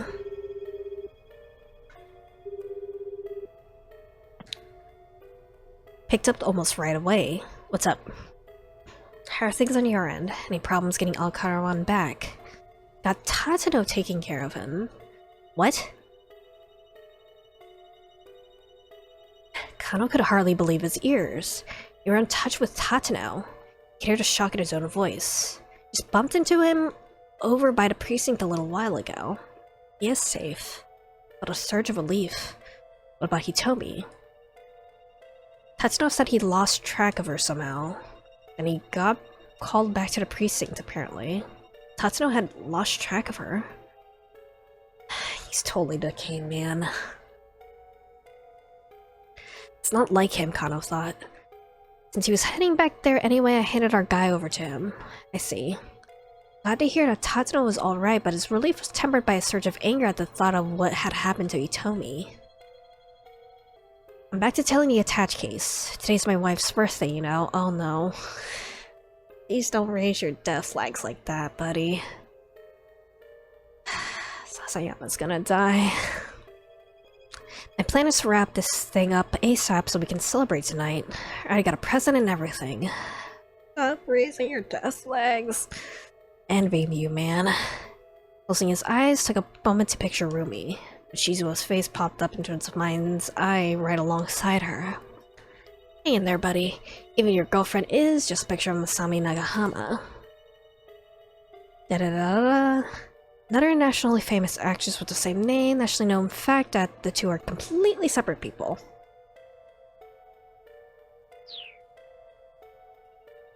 Still snickering, Sasayama hung up. his lip and slip his phone back into his pocket.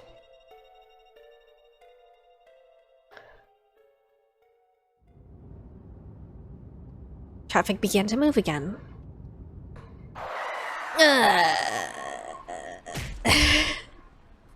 Almost as soon as it did, however, Stanley had to slam on the brakes. The abrupt stop made Kano smack his head against the windshield. What gives? Look.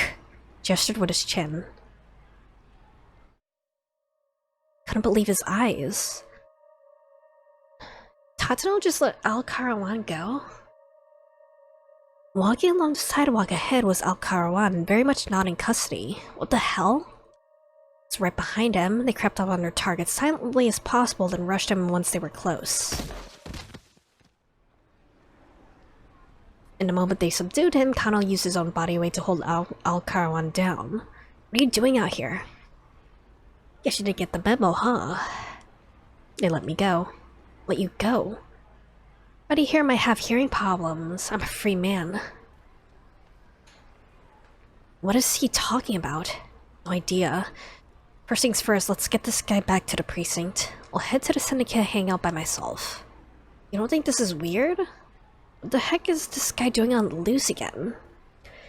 What matters is that he is free. Maybe he's telling the truth about being let go. That's ridiculous. Then I guess he must have escaped on his own. In your case, your buddy screwed up royally. Now it's on you to screw things. The fact remained that he couldn't just let Al Karawan go. He gave Stanley detailed directions to the hangout, and the car sped away towards Yoyogi. Headed back to the precinct with his captive, trying to reassure himself that he might learn something from questioning Al Karawan that would help resolve the case.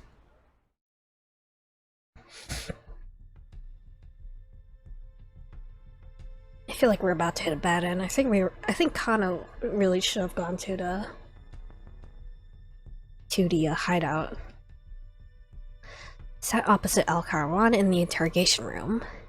Attempting to interview the suspect for about a quarter of an hour. Sat ramrod stiff, not responding to any prompts or questions. What time is it?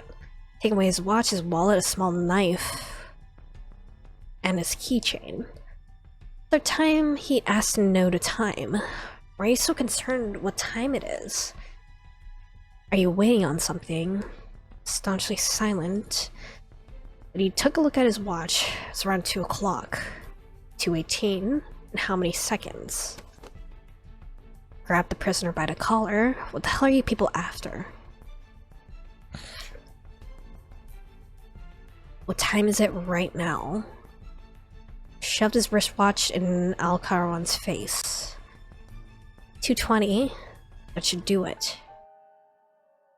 What does that mean?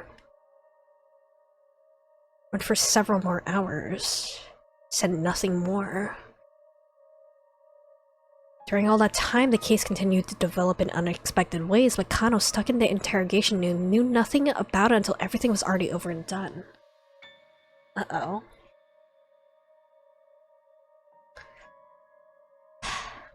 Questioning Al Karawan.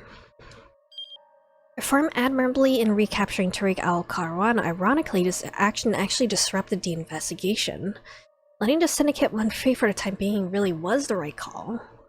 Someone can do something at 1340 that throws a wrench into Kano's activities thanks to involvement of unrelated parties. Kano's reaction will make the investigation play out differently. Well, Achi. Yeah, Achi. If I remember correctly, Achi was being chased. He's being chased by some guys. I think one of them was Al Karawan.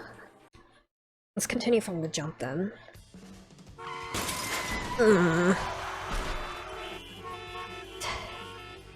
It's total chaos. The street was clogged with a long line of stopped vehicles. Achi and Hitomi's pursuers remained on the other side and did not pursue.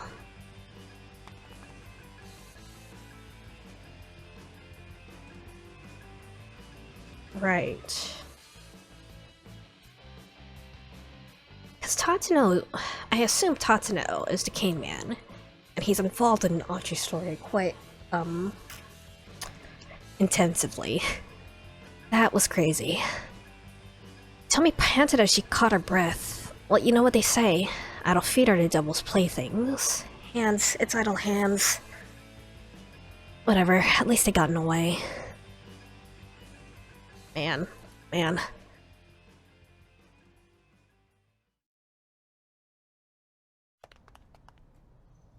Come on, let's go.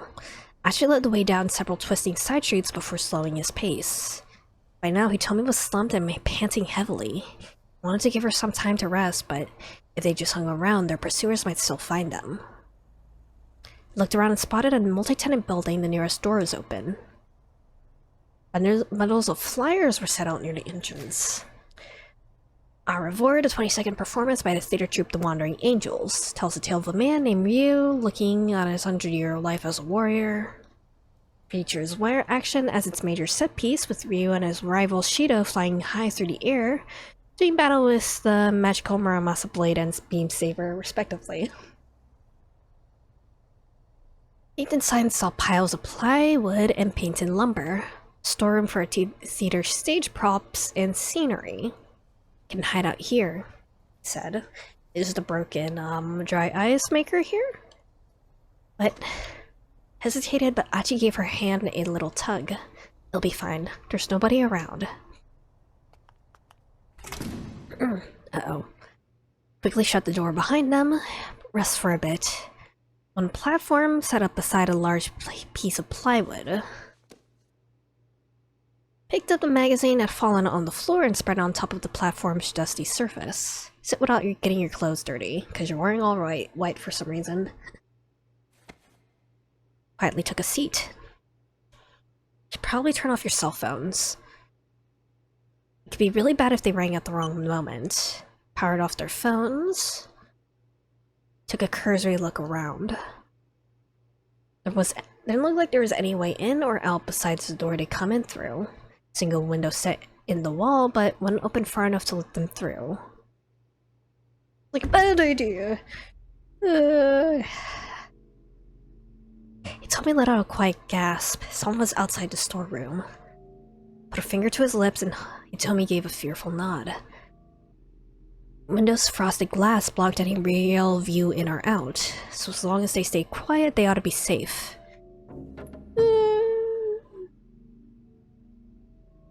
Whoever was outside pressed their face to the frosted glass, trying to get a glimpse inside. Blurry visage of the foreigner who attacked them was dimly visible. Like the man with the cane before him, this guy was quick to catch up. The man panted on the glass, swallowed the lump in his throat. The guy got in, they had nowhere to run. I don't know.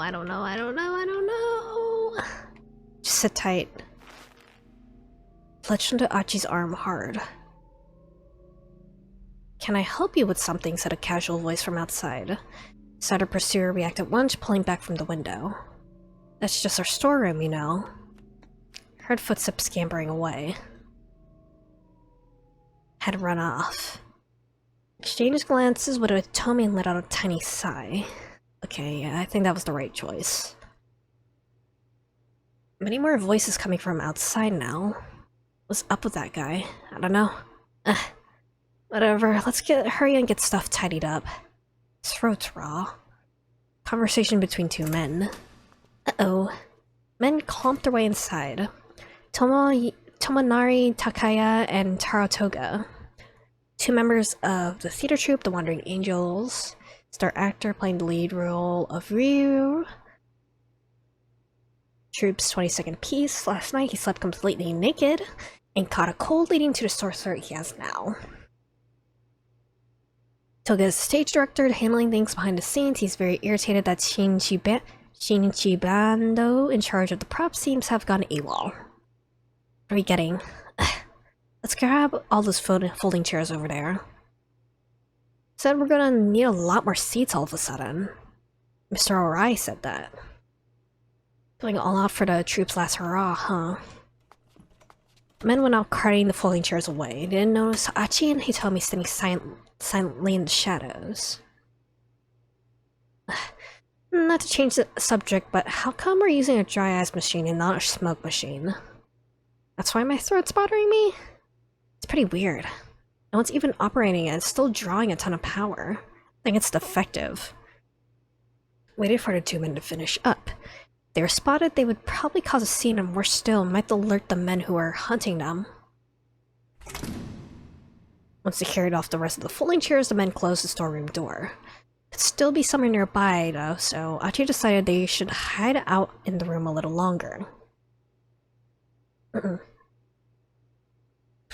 This blows. Get back out there and look for that blue van ASAP, but... Wait a second. Now that's weird. Kidnappers already have the ransom money. That's right. Your sister was in some blue minivan. Isn't it kind of weird? Did you figure out your sister was in the minivan by herself? If one of the kidnappers were with her, they wouldn't need to send me to go get her. Yet the fact was that as soon as the kidnappers had their money, they could have let Hitomi's sister out of the vehicle and just run off. And the point in sending Hitomi to fetch her personally. Yeah, look of revelation dawned on Hitomi's face. That minivan had already left Dogen Saga, she said. It came back while we were there waiting for it. Thought back to his earlier run-in with the blue vehicle. So inside that minivan, there had been a bunch of foreigners inside, which meant... I'm pretty sure these are all the same. This isn't really an choice. Kidnappers have been trying to ambush Hitomi. They told her that her sister was in the minivan to lure her to it. Kidnappers have been lying in wait inside. Do you think they were trying to kidnap me too? It's it. Then they'd let your sister go and demand a ransom for you. I don't think that's quite right, Achi. I think you're quite dumb. You're right. Now that she said so, Achi realized it was kind of a ridiculous idea. The kidnappers really were trying to kidnap me. They accidentally abducted the wrong twin. That would be easy to botch up, and imply they wanted me specifically and not my sister. Why though? Hitomi paused briefly and thought. Maybe you're hotter than your sister? That can't be it. If anything, it's the other way around. Compared to my sister, I'm just... Stop right there. Had to interrupt her. You're not just anything. Don't... I'm just... Tears had welled up in Hitomi's eyes. Why does this have to happen to her? Why not me? Don't cry. I'm sorry. Cheer up. It's like that song says. Don't just stand there, wipe those tears away. That one. You know what? Is that Ayakamiki? That's the one. Put your hand in mine. Every single bee's a light. No, every single bee's a light. Everything will be alright. You got the lyrics wrong. It's everything will be alright. That makes more sense, I guess. Achi's mouth curled into a sheepish smile.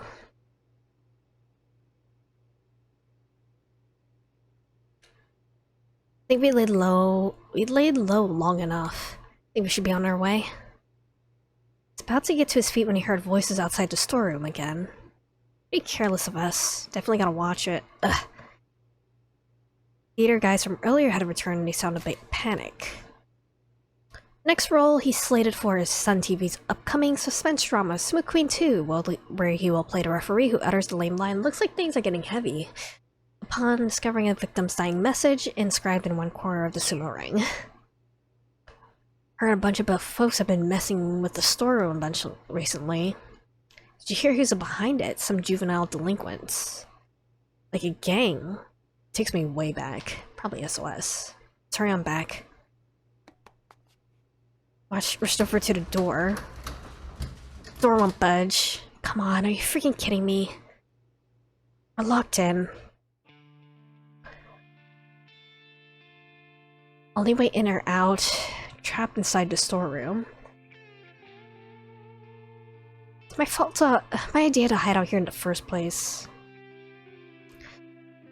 Never gonna be able to find that blue minivan now.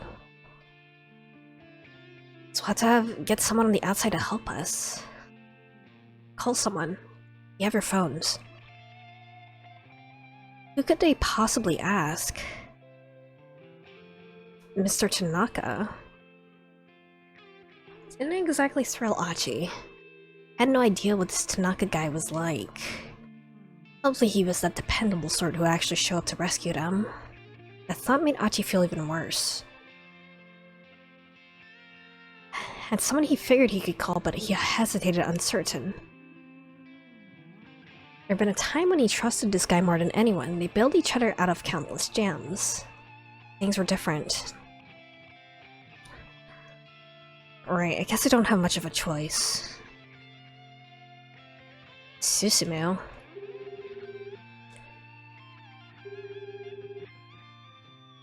Yo. Achi, is that you? Susumu's voice was low and guarded. Got a favor to ask you. I'm in a real bind here. Like, things are ridiculously bad. But maybe you could help me out a bit. Seriously thought I'd help you? Messing with me or something, man? Painful memories flashed before Achi's eyes. Right then, sorry to bug you, just forget. Hung up before Achi was even finished talking. No dice. She looked back at him with an expression of mirror of his own. What should we do? I guess we're back to Mr. Tanaka. I'm gonna go ahead then.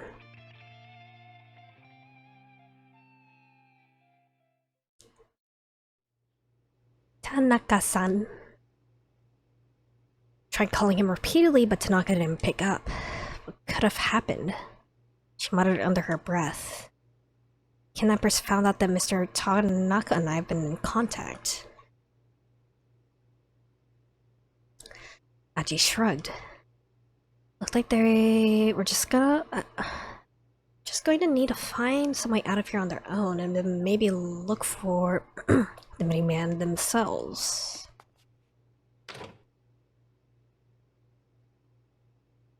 Grabbed hold of the knob. Tried giving a good sturdy pull. No good. This thing won't even budge. The door opens outwards. Really? Giving a push, it still didn't open. Kicked it. Door wasn't nearly as sturdy as Achi expected. I think I can make this work. Kicked the door with all his might. Ow. Door went flying off its hinges. This was way too easy. Cool. Stepped cautiously out of the storeroom, scanned the surrounding area. Nobody in sight. Run to clear. Tomi didn't come out, nor did she reply. She had her phone in hand, apparently still trying to get in touch with Tanaka. Leaned against the wall and waited for her to finish. Well, doesn't look like I'm gonna have any luck. I can leave now. Are you still holding out hope for your Mr. Tanaka? I'm just a little worried. I'll just wait out here. Shoveled his way back outside. Oh, get. Oh, crap. By the time Achi could finish processing the thought, he was already laid out on the ground. His jaw hit the asphalt hard. He bit the tip of his tongue clean off. The taste of blood filled his mouth. Ah, Cane Man. A moment later, he took a sharp blow to the head. He was done for. All the energy drained from his body. His mind whirled. Vision grew hazy. He began to drift from consciousness. Like when he'd run with Susumu and the others, he never felt himself exposed to a surprise attack. Plenty of times where he'd taken a punch that sent him reeling, only to spin away and come back swinging. He didn't even see it coming. It's his last mistake. Last surprise. Because I let myself go soft. grimaced inwardly, murmuring in a voice no one but he could hear. Tell me. I'm so sorry.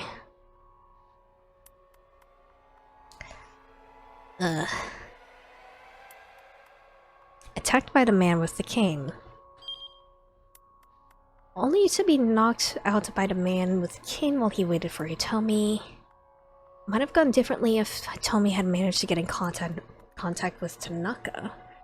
Why hadn't he responded to her calls? Maybe something strange had happened at the Osawa residence. For some reason he wasn't able to answer the phone. Okay. So that's at 1340. This is also at 1340, but I averted that bad end, so... Let me be honest with you, that bug tracker is broken. Huh? Broken, but... This is the one I got from you, right? Mine isn't detecting anything.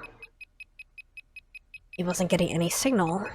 That one was dropped on the floor when I was trying to hand it to you. That's right. Must have been when it broke, sir. Strength ebbed from Osawa's body. He didn't even have the mental energy to be angry. Gave the tracker a whack with the palm of his hand and the beeping stopped. Right. What can I do for you? Clapped his hands together as if he just remembered something. We have a big problem. It's not that. It's something worse. Something worse. What happened? Go on, tell me. See? Ordered lunches... Buddy. My deepest apologies, sir. They were tonkatsu bento boxes and they were delicious. Yeah, that is a crime. It was so tender, and the batter so crisp. With each and every bite, the rich flavor just filled my mouth more and more.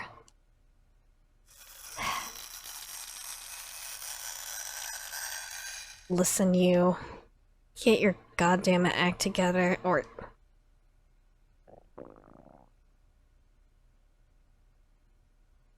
You are hungry. Osawa realized abruptly that he didn't eat anything since the night before. Shall I make something for you? It's my fault after all. Can cook? Sora wasn't sure how thrilled he was with the idea of Kajiura helping him. Alright, fine. Go right ahead then. His newfound hunger was making it hard for him to think. Certainly behoove him to eat something.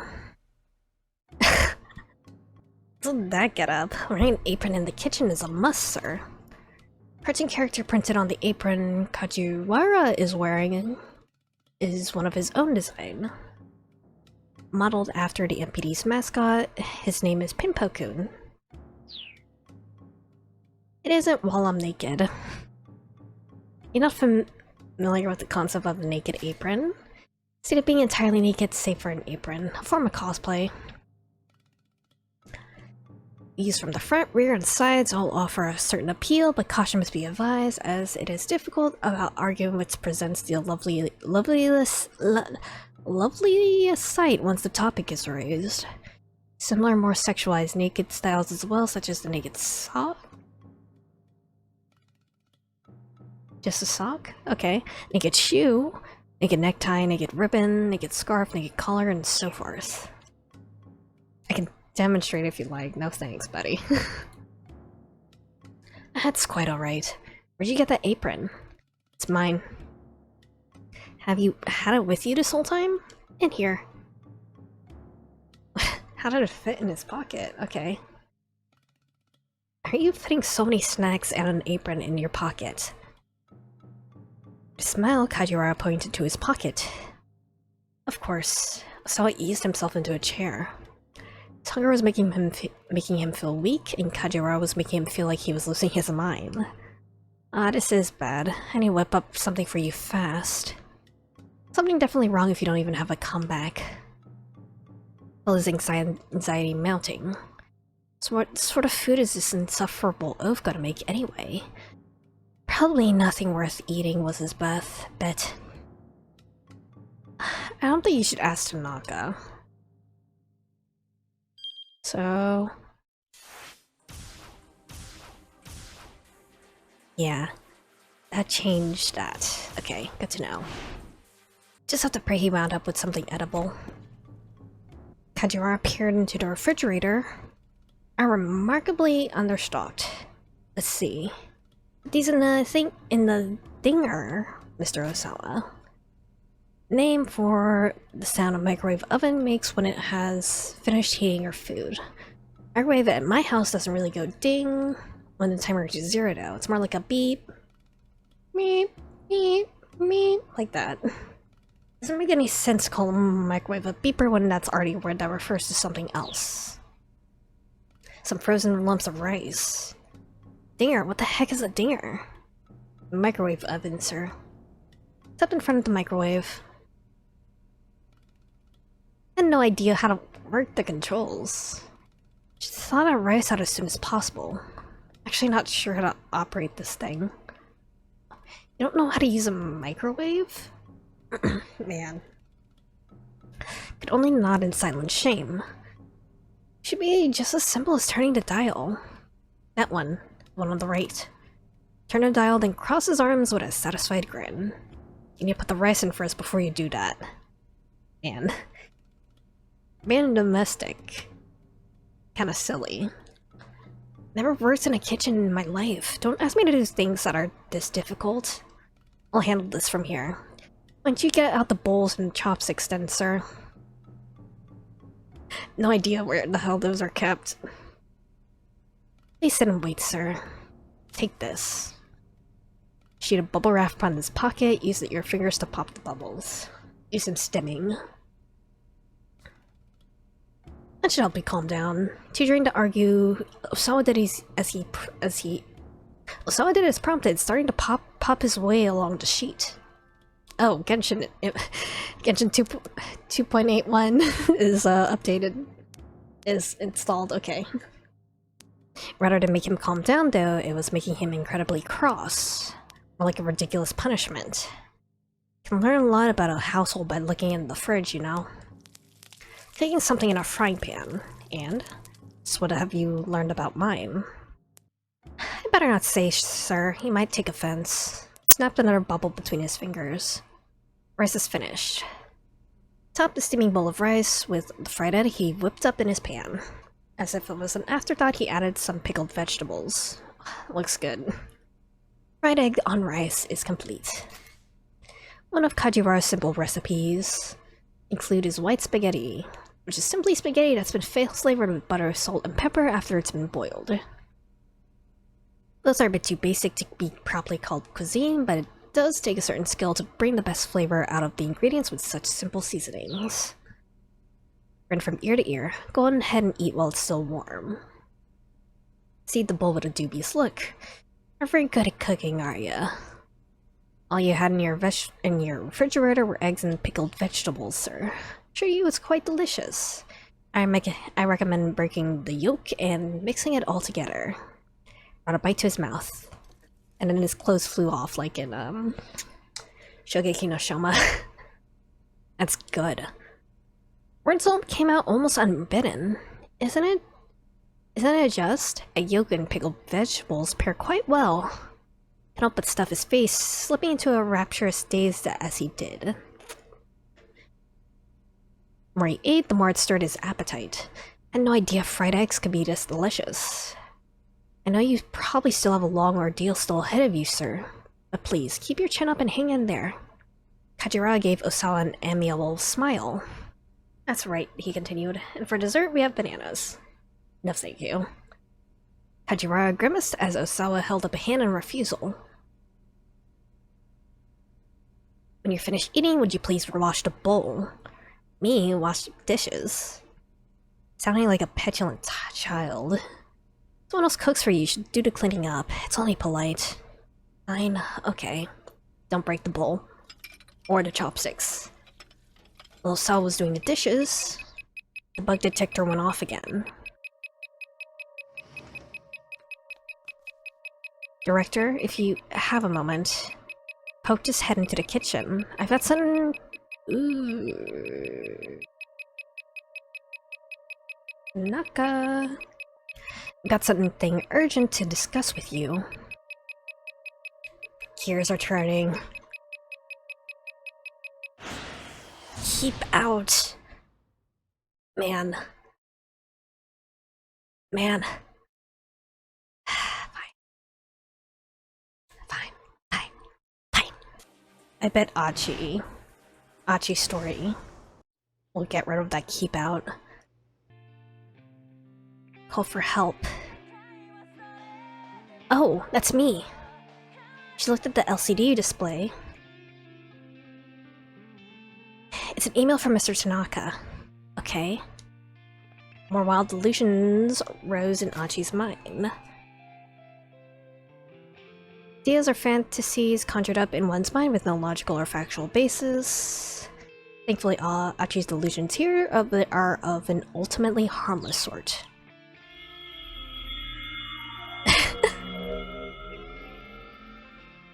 Man. Stealing a quick glance at Hitomi, he noticed her gazing happily at her phone screen. Delusions ran even more wild. Uh-oh. Careful. Careful. While he was still fretting furiously, Hitomi finished typing her response. So, what'd you wind up saying? Explain the situation. We're trapped in a storeroom, you got some guys chasing after you, and you're looking for some van. Keep this a secret from my family and the police. Hitomi was sure seemed to put a lot of trust in him. A short while later, Hitomi's phone chimed with a reply.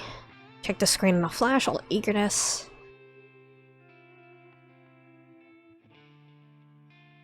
Couldn't help but ask what he has to say. Said he's gonna try to find a minivan for us. If he just comes and let us out, I can look for it myself. He wants us to hide out here a little longer. What the hell? If someone's after me, it's safer to say where we are. I'm out of the running, Achi thought to himself. Pretty concerned for her. Only one reason a middle-aged man would think like that. Alright, fine. We'll wait. Turned his own phone off and slumped back in a huff.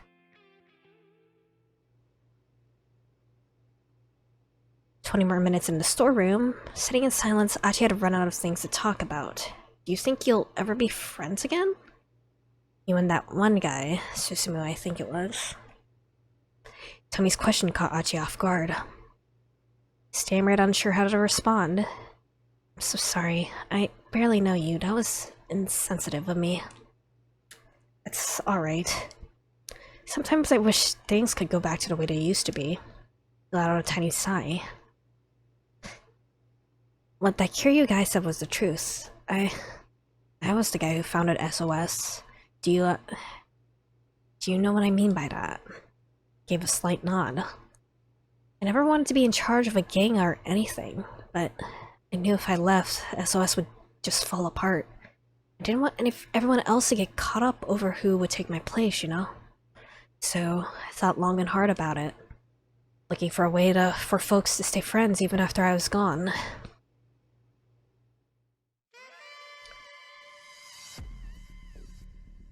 A loud voice echoed through the pool hall that served as SOS HQ. Establishment for playing pool, more formally known as pocket billiards. This particular place is a pool bar serving alcohol.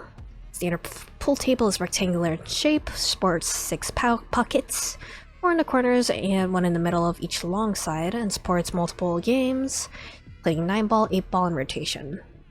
Also tables without pockets, the style is known as carom billiards. What do you mean you're leaving? Susumu was positively red in the face. You're a founder, Achi. You can't just up and quit. Susumu had almost been like a younger brother to Achi, and anyone was going to try to stop him. Achi knew full well it would be Susumu. I'm not gang leader material. All I've been trying to do is make sure we're all able to have fun. That's not true. Think about all the stuff you taught us. Don't you remember? Every man gets to make one request in his life that cannot be denied. Those are your words, Achi. Did I say that? heaviest thing you ever said. Susumu got down on his hands and knees. I'm begging you, please don't leave. Without you, SOS is nothing. He could feel his conviction waver. I'm begging you, here. From one man to another, this is my one request. I'm sorry. Achi could barely croak out the words. I'm leaving you in charge. You can't. Please don't say that. He turned his back to him in silence. Why won't you listen? I can't possibly beg any harder than this. Enough with all the request nonsense. What? Look at you, down on your hands and knees like that. Pathetic. Stems around the Greece, patheticos. Okay. Achi spoke as harshly as he could, fighting to mask his true feelings. I'm fed up with you, all of you. Achi could feel his own heart breaking. And if he can make the others hate him, at least it would give SOS a reason to stay together. How can you say that? Don't try to pull that crap. Susumu's tone had changed from sadness to anger. I'm never asking you for anything again. I'll do what you want. I'll take the reins of SOS. Walked away, waving vaguely without looking back. Good luck. I mean it. Stepped out of the pool hall, he wiped his sleeve across his face, came away wet with tears. Could have done it a little bit better, man. Sometimes I think that maybe I could apologize to those guys and we could go back to the good old days again. But that's never gonna happen. Not unless Suzune gets better. Stared into the distance at nothing in particular. Sorted out how he felt about his former pals. Is there nothing that can help your sister? She needs a heart transplant.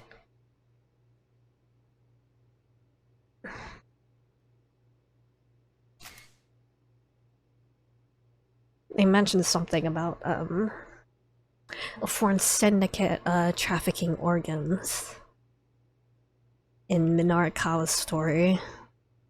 The act of surgically implanting one person's heart into another's body. Typically only performed on a patient with severe heart disease who cannot survive without a new heart. Strict requirements that must be met before a heart can be transplanted, chief among them that the donor must first be brain dead. Even if there's a donor available, the transplant has to be performed within 4 hours or things get dicey. Because lack of oxygen causes damage referred to as warm ischemia damage in any organ removed from the human body, a transplant must be carried out and blood circulation restored within a certain time window known as the total ischemic time. In case of a heart transplant, total ischemic time is only 4 hours. Helicopters and charter jets are frequently used to rapidly transport hearts for such operations. Wow, I didn't realize. Someone with a heart that's a match for Suzune would need to die somewhere near her. Somewhere where they could perform the surgery within that 4-hour window. Does she have like a weird blood type or something then? Odds of that happening are so small it would almost be a miracle. Which is what... Is the king guy... Is the king guy trying to kill Hitomi for her heart for Suzune? Huh? Maybe. Depends on where the hospital is. Probably somewhere in Shibuya though. Because the K-Man definitely knows Achi, so theoretically he would also know Suzune. Right. And the king guy definitely wants to kill her. The foreign syndicate only seems to want to kidnap her for some reason.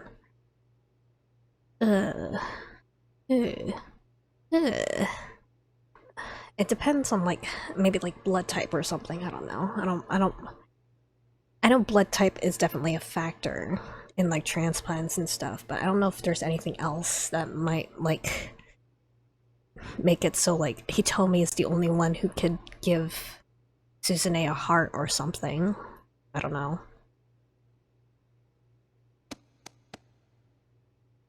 thumped the left side of his chest.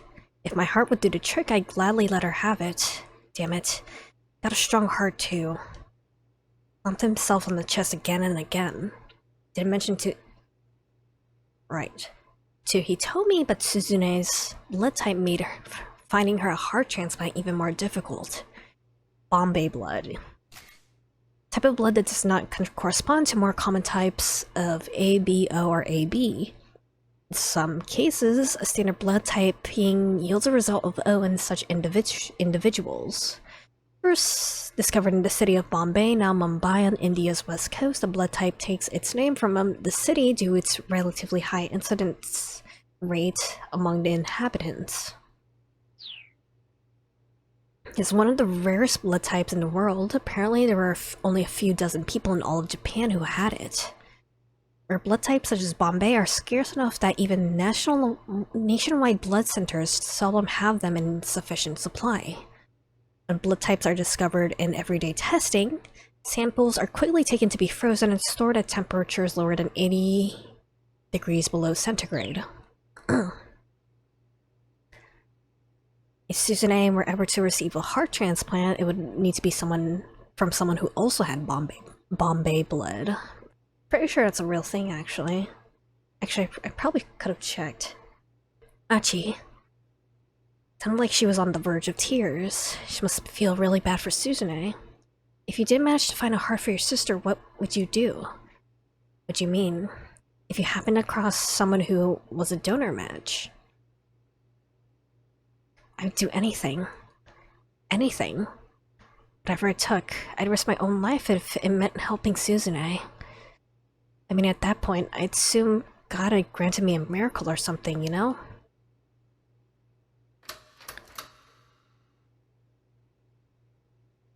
Mr. Tanaka? It's not Tanaka. Right now, Tanaka's at Osawa residence on his way to speak with Kenji Osawa, who's washing dishes.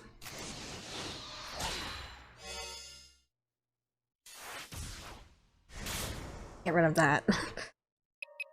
Right, because Tanaka has a bug on him, supposedly. Something urgent, of course. Took the bug tracker from his pocket and handed it back to Kajiwara. I won't be needing this.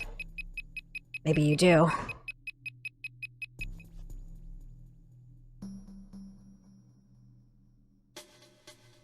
As soon as they left the kitchen, Tanaka leaned in close and whispered, I got an email from Hitomi. Showed the cell phone. Looks like my sister's being held captive in a blue minivan somewhere in Shibuya. Man is still chasing me, so I can't really go looking for it. A blue minivan. Allow me to handle this. I'll figure something out. Mimi trusted Tanaka for a reason.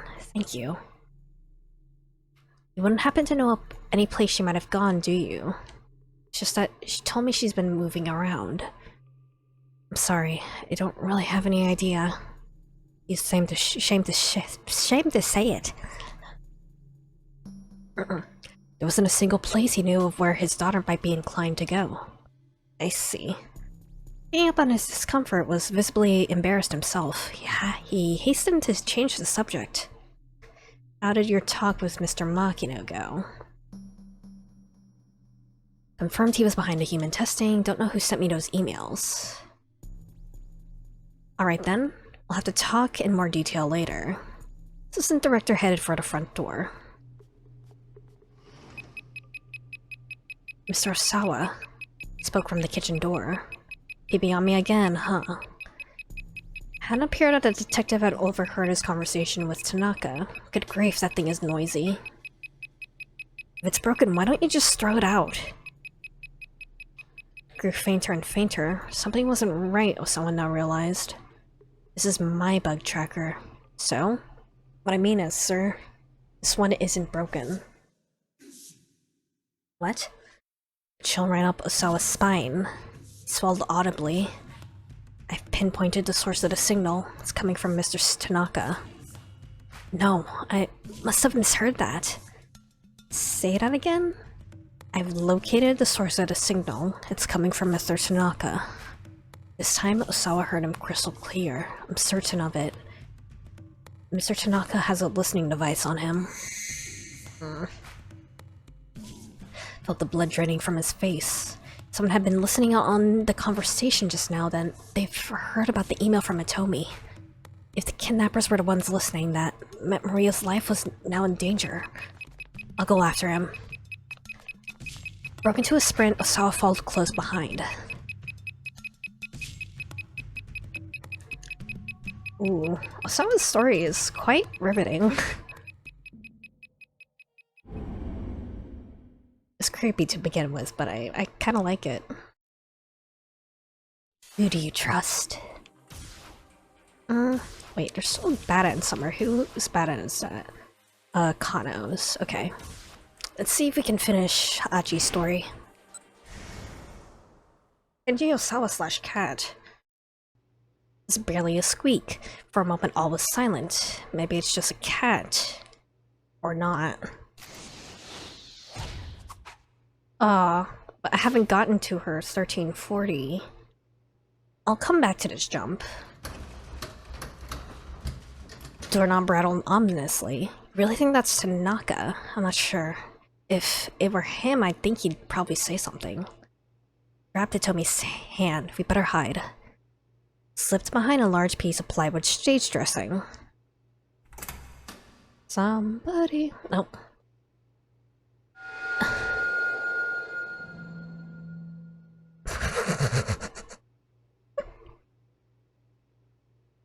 That's really funny. I don't know why it's so funny. It's so menacing, but it's really, really funny. Cat. Menacing. She's just there. Menacingly. In stepped a cat. It's just a kitty cat. Giant kitty cat walking upright. Stared in confusion as someone in a cat costume slipped into the room. Something vaguely sinister about this fuzzy figure. Both hands stuffed into its pockets and shuffled as it walked, dragging one leg. You think that's someone with the theater troupe? Did Tatano steal the costume? The cane guy steal the costume? I think that's someone with the theater troupe. Maybe. Held in the shadows pressed almost cheek to cheek. Rifled around the inside of one of its pockets and pulled something out. Keys. Bundle of keys. No doubt it's the ones it used to get inside. Clicks on the furry mitt. Uh-oh. Why is the mitt red? It was stained dark red. I don't think this is our Tama. It could only be one thing, blood. In that moment, Achi finally realized just what was going on. That's no theater guy. It's the assassin. He used a catsuit to slip past the theater people and somehow gotten his hands on the storeroom keys. Tossed the keys away, then delicately adjusted the costume's wobbly head. Tell me we gotta run. Huh? Tell me seemed frozen, mesmerized. Ooh. The cat turned directly towards them. Why is there blood from the mouth? The fur around its mouth was stained with crimson. Let out a high-pitched cry of shock. Cat drew its other hand out of its pocket. Clutched in its mitt was a gun.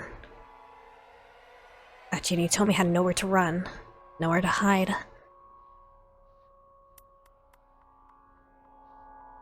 Bad end?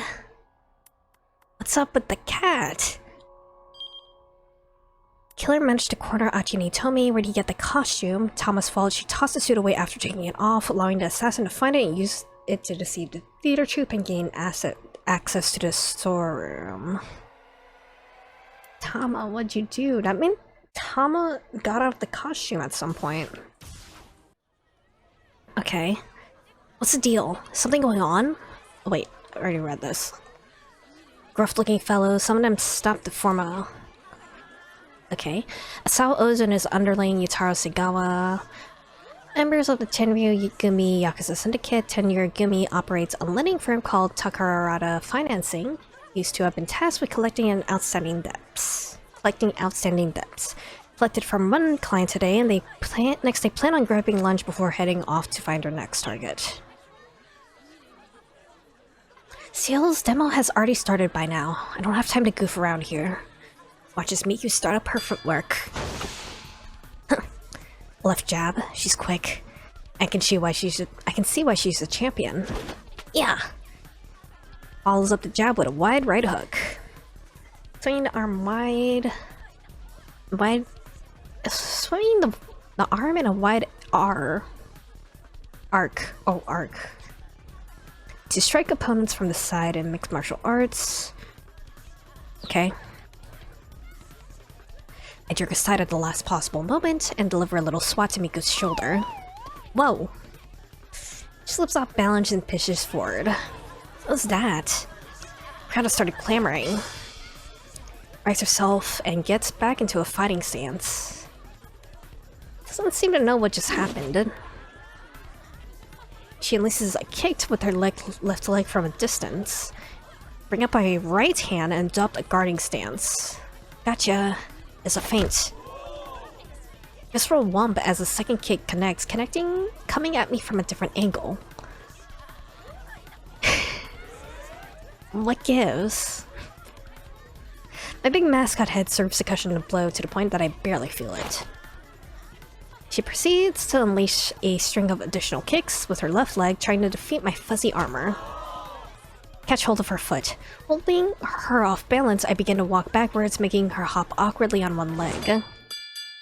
Ring out. Casual flip of my paw, and Miku goes whirling through the air. Crowd erupts into cheering and applause at the spectacle. You're tough. Who the heck are you? As you can see, I am a cat. A wry smile comes to Miku's face. I think a bride competitor would lose in a street fight. Because it's time to go back to being an ordinary girl. Today's the day I retire. Yeah, a match there. Claps my hand firmly. Just glad that my last opponent was you. Okay, that's enough anime shit.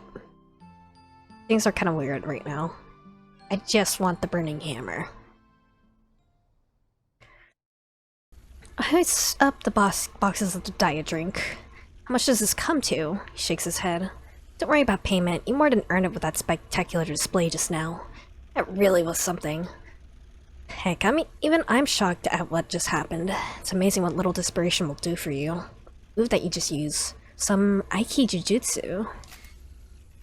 Japanese martial art that emphasizes learning to anticipate an opponent's first move and instantaneously counterattack. Skilled practitioners can toss and throw opponents with a simple touch. Predates the development of pacifistic Aikido, and so some dangerous techniques still remain. Huh? Oh, I guess. I tilt my head non-committedly. No need to be so humble. I'm a martial arts fanatic. I know my new moves when I see them. Taisei Yasuda watches roughly 350 martial arts fights a year. He's particularly fond of Brazilian Jiu-Jitsu, thinking about studying it himself. Dojo he's been eyeing, but he's rather timid. Only waffled non-committedly outside the entrance to the place.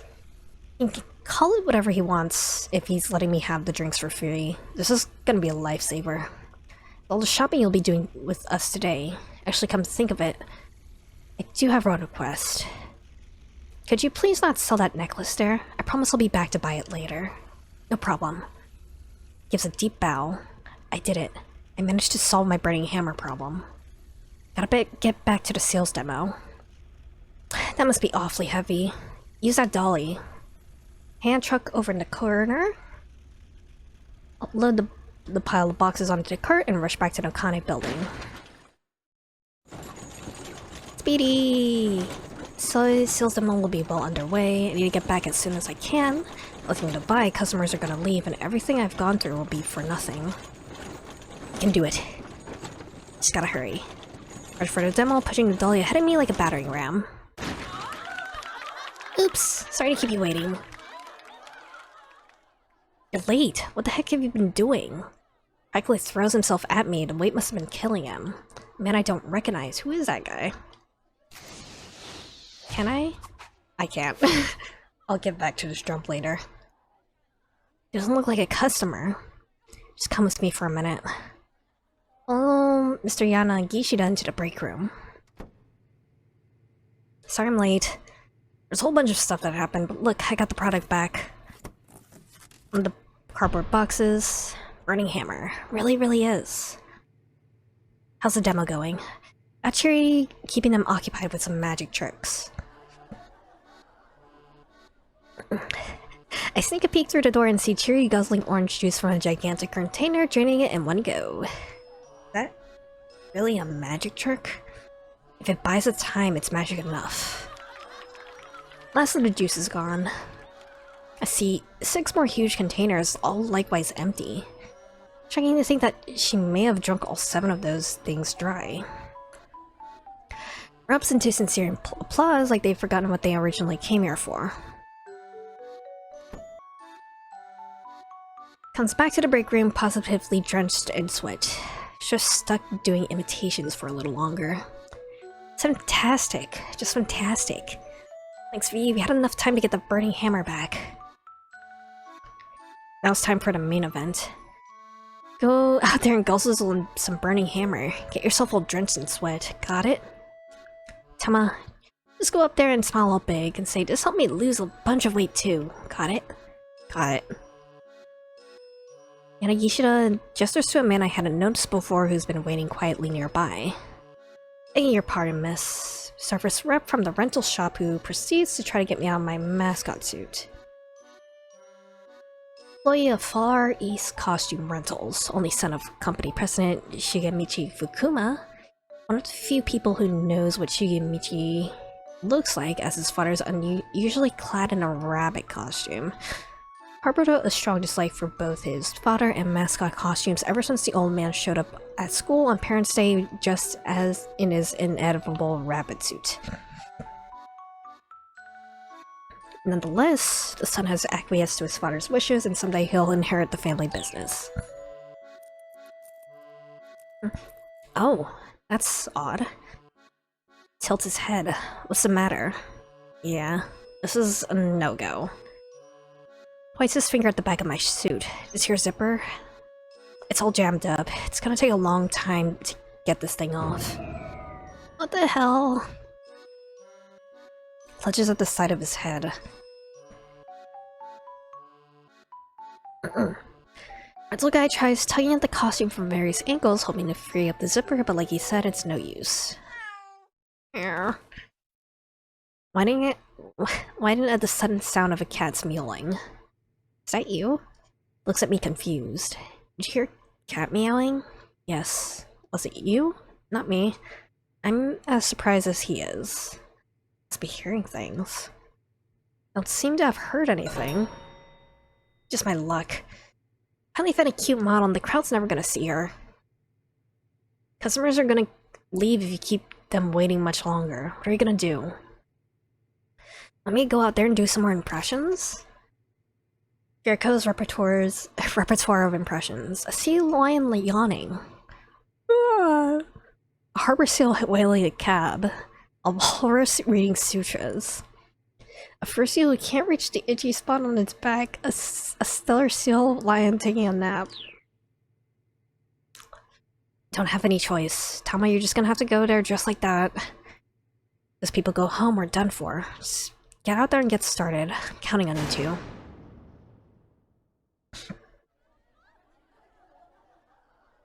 Ladies, terribly sorry to kept you waiting.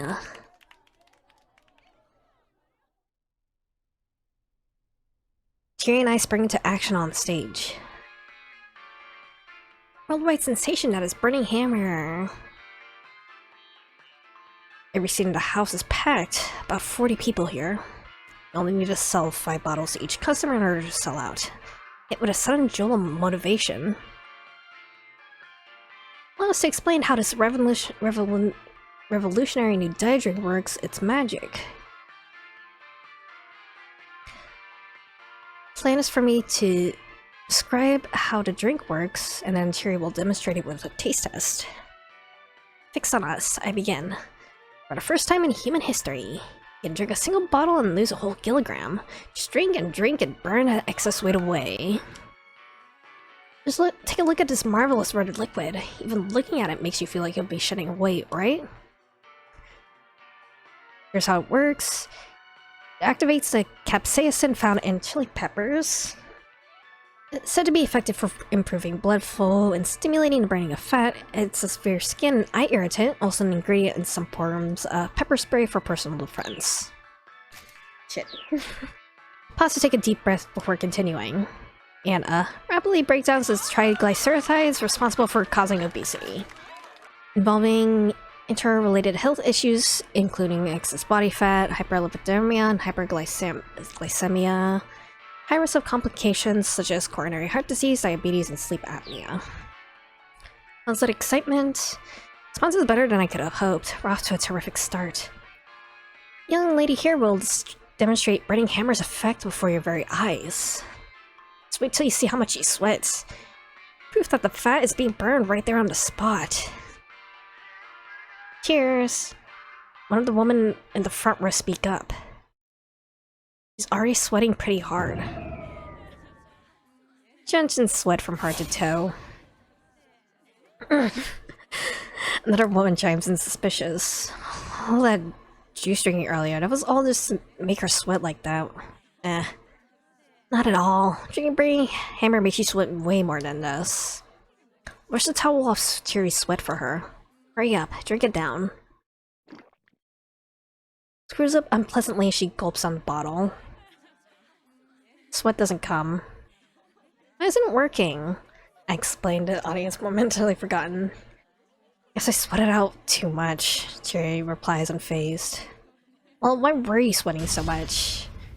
Like, you were taking forever at the 100-yen shop. Calling customers begin to close in. Got it all wrong. We can see what's going on here. The product is so valuable that a 100-yen shop is the only way we could get it. Uh-oh. I think I just put my foot in it.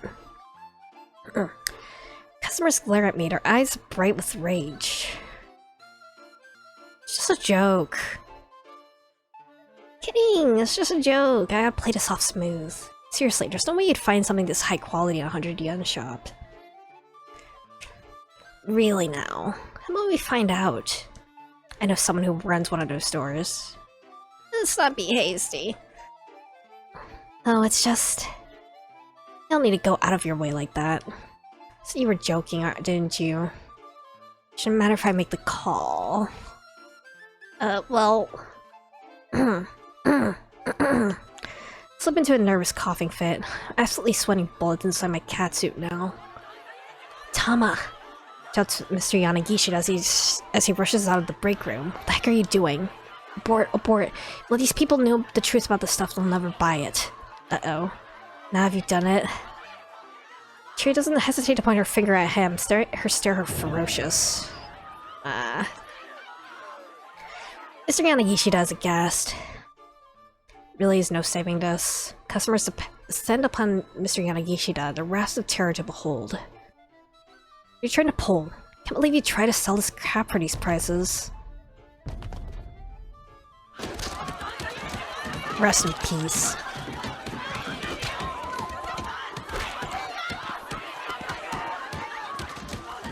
Cheery and I force our way through the angry mob, hoping to find some way to calm these people down.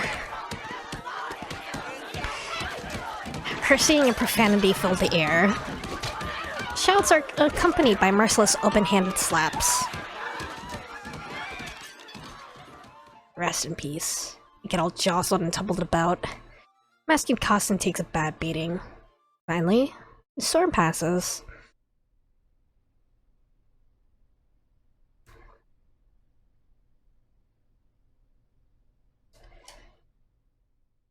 sure was a storm. It's over. It's all over. Wails to the empty room. So, boss, about getting paid. Yeah, that's not gonna happen, obviously. Doesn't so much as look up, his shoulders slump further in defeat. I'll take payment in kind, then. And if I take this burning hammer home with me, sure. Go right ahead. I'll be off then. Later, Tama.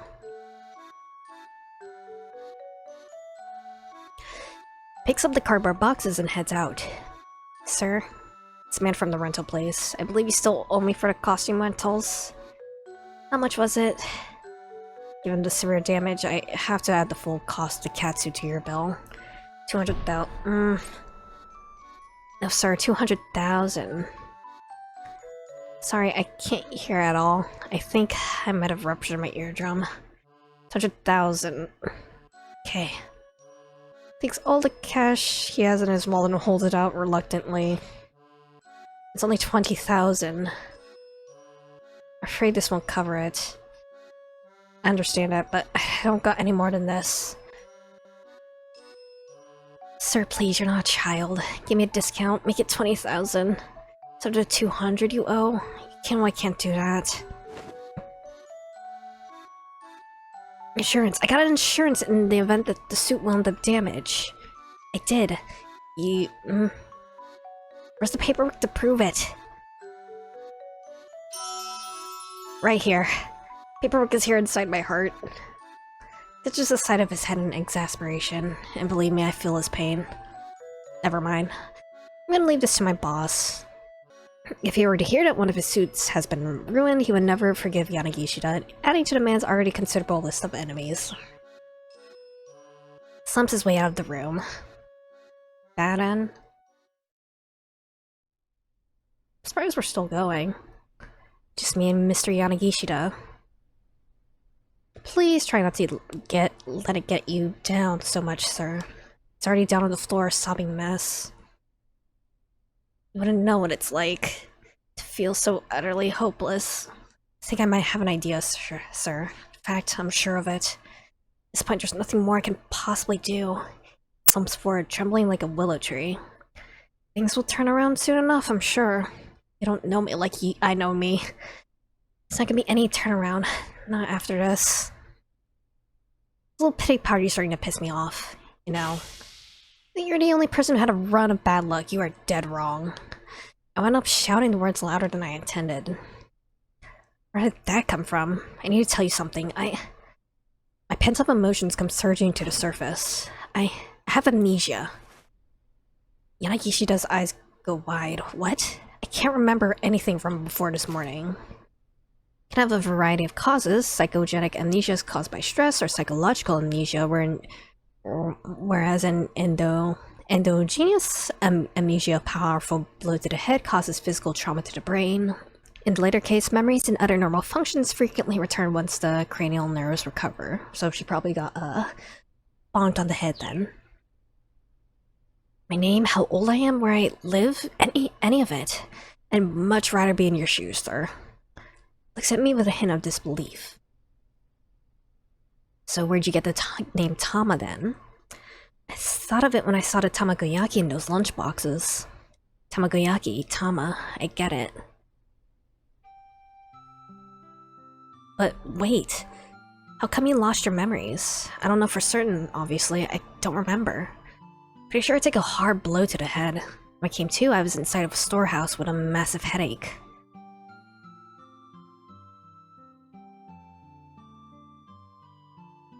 A surge of vertigo washes through me as I recall waking up in that strange dim place. Was it the theater storehouse? Just gotten out of there when he flagged me down. Really? Pretty unnerving then, not knowing who you are. Sounds like he's taking me seriously now. Yeah, it sure is, but it's not gonna do me any good just to fret over it. Besides, I got a clue. Sort of clue. There's a necklace I saw in a knick-knack shop, the same place I found the burning hammer. Somehow I know that's important to me, so you took this job so you can afford to buy it. Of course. Now that the job has ended in a total bust, I've lost my shot at getting it.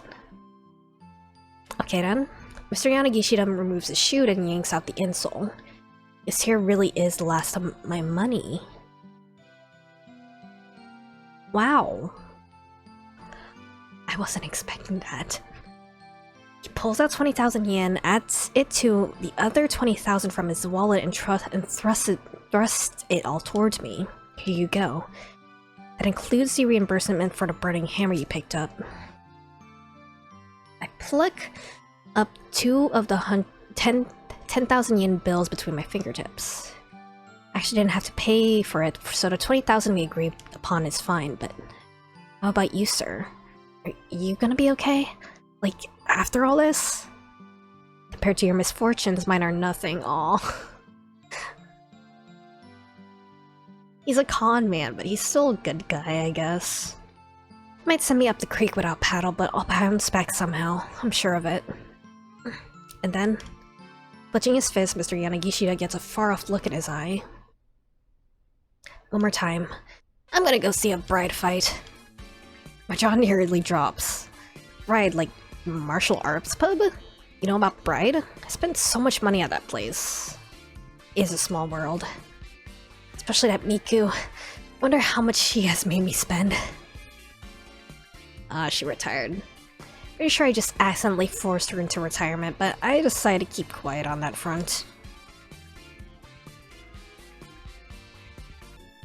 To be honest, the reason I borrowed all that money was to pay my tabs at that place. Had to borrow from some pretty shady sources too. Can't help but suspect that this poor guy got a real raw deal. Why don't you take that mascot costume with you? I mean, I don't really need it. I insist, take it with my blessing. I'll be on my way then. On the hallway I passed by the man I didn't notice earlier, the one I didn't recognize. Can't get there. Sales demo's over. Wonder why he's still here. Gave him a faint nod and he nods back before slipping into the demo room. Should keep my fingers crossed for the guy. At last, I'm back outside the building. Feel bad about not returning the cat suit to the man from the rental place. Can't walk around town wearing this thing. I'll stick out like a sore thumb. It's best to just leave it behind. Then it dawns on me. Hold on, I still can't get this thing off. It's not worth the struggle. I guess the cat's staying in the bag. Let the cat out of the bag comes from the unscrumptious practices of certain farmers who would sell a pig at market only to deceive the buyer by surreptitiously swapping out the purchased porker for a cat. Likelihood of anyone mistaking a cat, even one inside a bag, for a pig is, however, extremely low. Let alone the likelihood that enough people would fall for such a scheme to warrant a phrase referring to it entering the language. I actually didn't know that. Keep out, okay. I think I can probably go back to Achi's story then. Maybe. I'll get back to Midorikawa eventually. Eventually! Not Tanaka. Just a cat. Can I jump? Yeah, I can. Cool. Sales demo is over, and against all odds I managed to get paid. Money clutched in one paw, I head to the knick-knack shop to finally buy that necklace I can't stop thinking about. No reply. Shopkeeper out. Sales clerk comes scurrying into the shop behind me. Sorry about that, just had to pop out for a sec. Not believe what I just saw.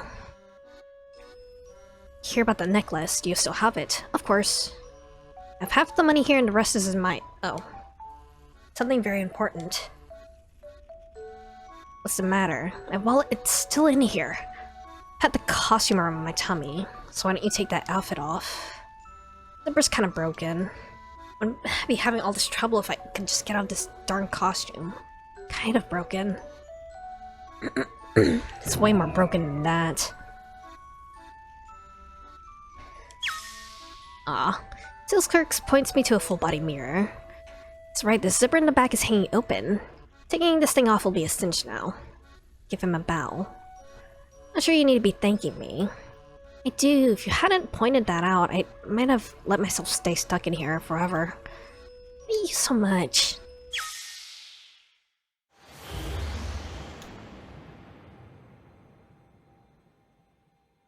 Uh-oh.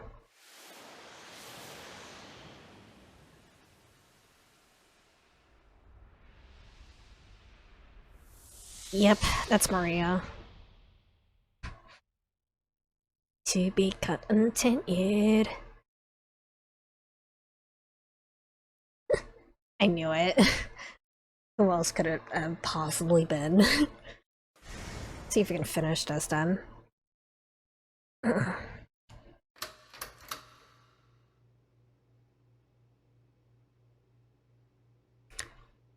Maybe it's just a cat.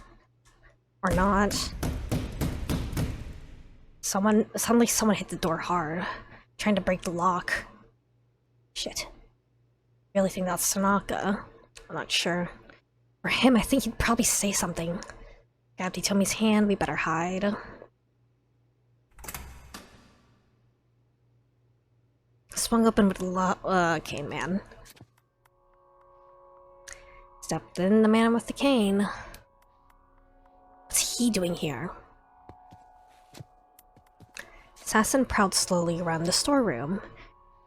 Crouched behind the plywood prop, trying to not make a sound. Moved out of their line of sight, gazed longingly at the door.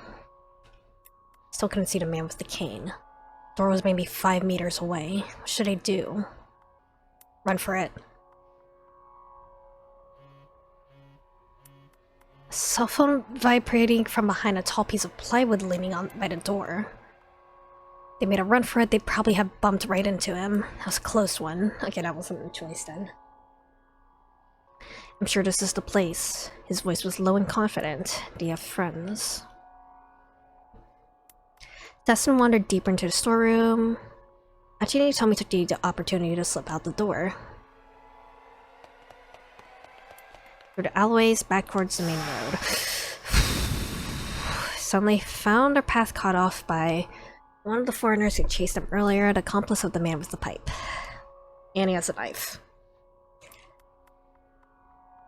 Out of the frying pan and into the fire. If they turned back, Achi knew the man with the cane might catch up with them, and he had a gun. Slipped off his sleeveless jacket and wrapped it around his left arm. He's going to have to use his left arm to guard against the knife while punching with his right hand. Clenched his fists and braced himself. He froze. Huh? Dropped from somewhere up above, lunged towards the man with the knife, closing the gap between them and the bank like above the eye. Oops. Delivered a swift chop to the back of the man's neck. Dropped to the pavement like a dead man, finally giving Achi a clear view of the shadow behind him. Tattoo. Closed eye. A lady. Couldn't believe his eyes. It was a small-statured young woman with Middle Eastern features.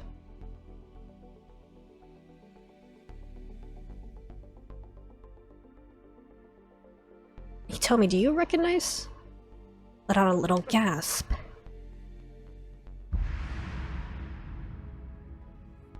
Canon? Like the anime. Canon?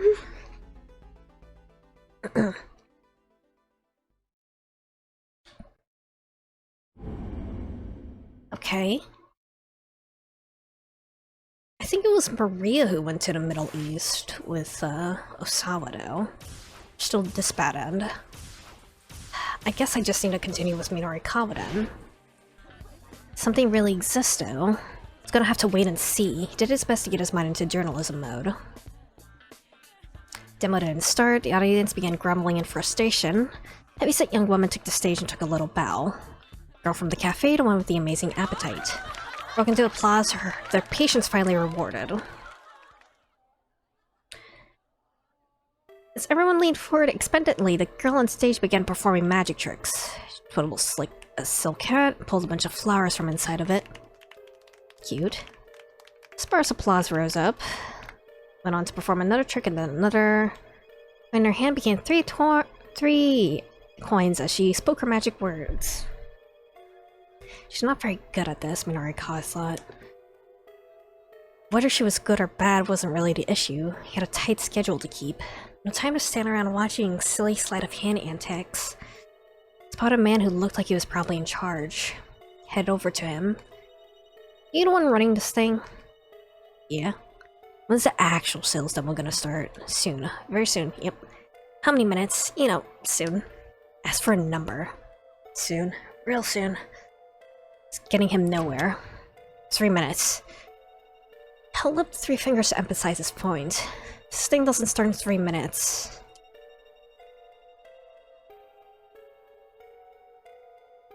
I'm just gonna start a ruckus. Words short and clipped. No need for that, sir. Doesn't like a little silly magic show now and then. Got 2 minutes. Hey, a minute can have passed already. 1 minute. So what kind of watch you got there, man? Tell me why the demo isn't starting. Well, you know, no real reason, really. Getting seriously flustered. You know, wanted folks to see a little magic show first. Nope, try again. 30 seconds left. Okay, alright. What happened is all the required merchandise, what happened to the merchandise? Give the guy a dagger stare. Just, time's up. Man's face went pale. Okay, but it's fine. I know where the jump is. Tama! Oh! Oh, they changed the nameplate from Tama to Maria. Holy shit, okay, good to know. In case you weren't sure. In case you didn't recognize that face for some reason. Okay. Man I don't recognize, come on.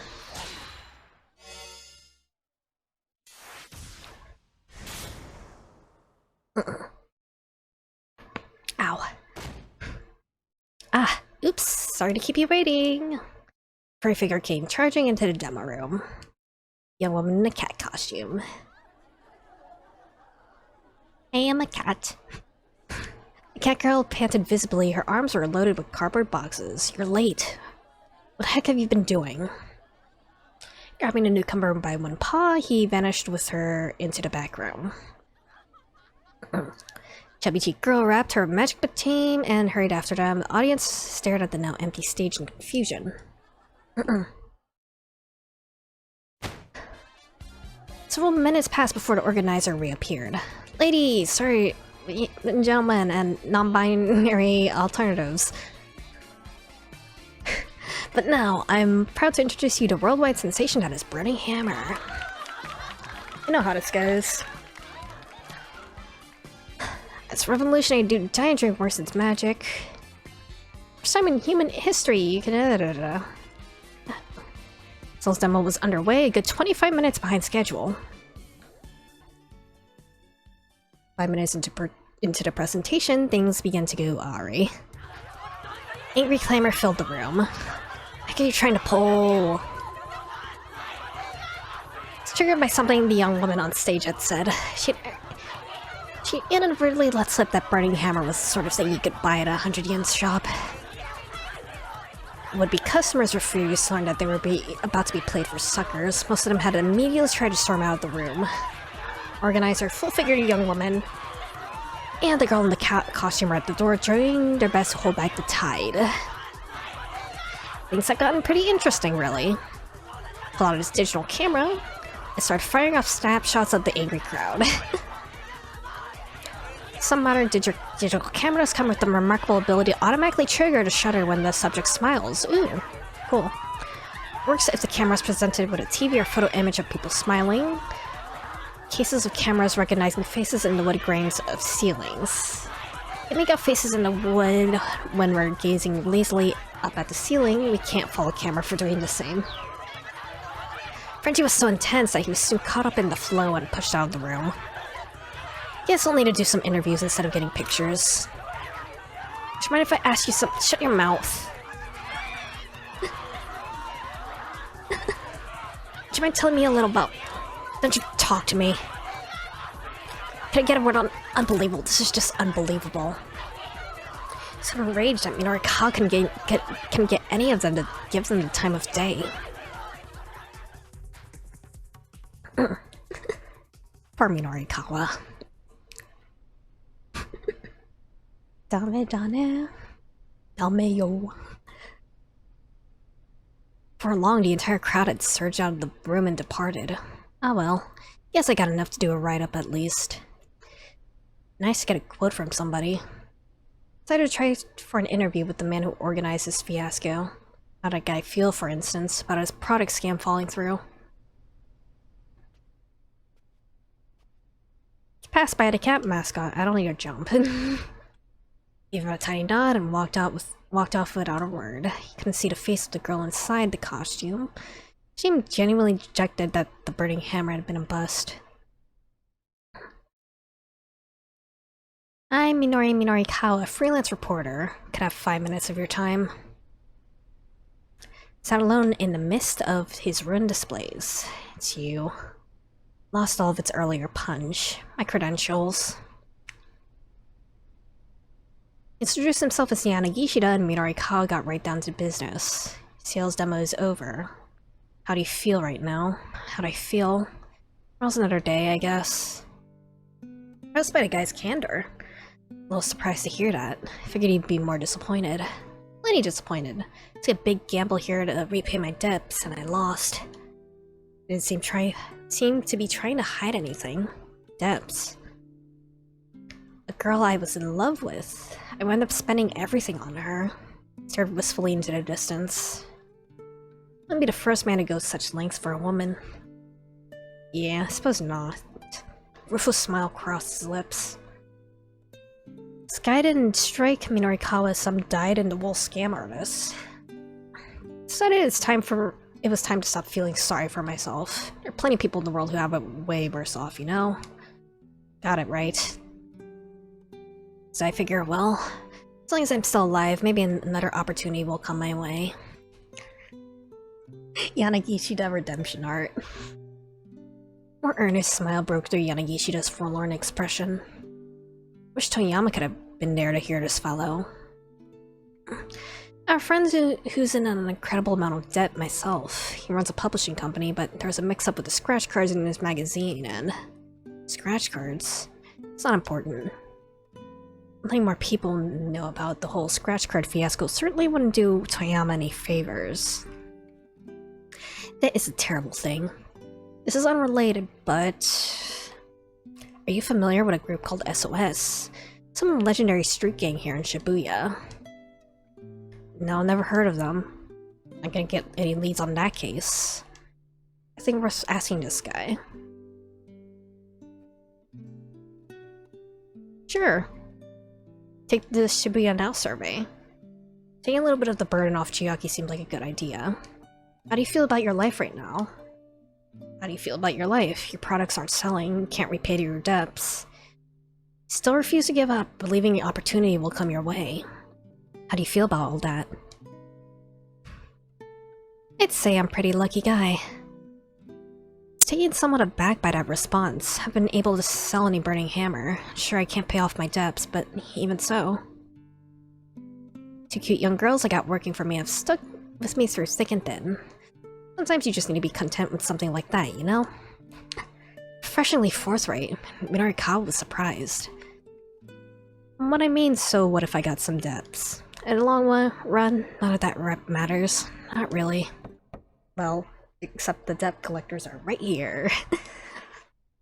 Excuse me a moment. I wonder who could that be? Damn. Wasn't quite quick enough. Yeah? You have to pardon me. I've had a little something crop up here, so if you don't mind.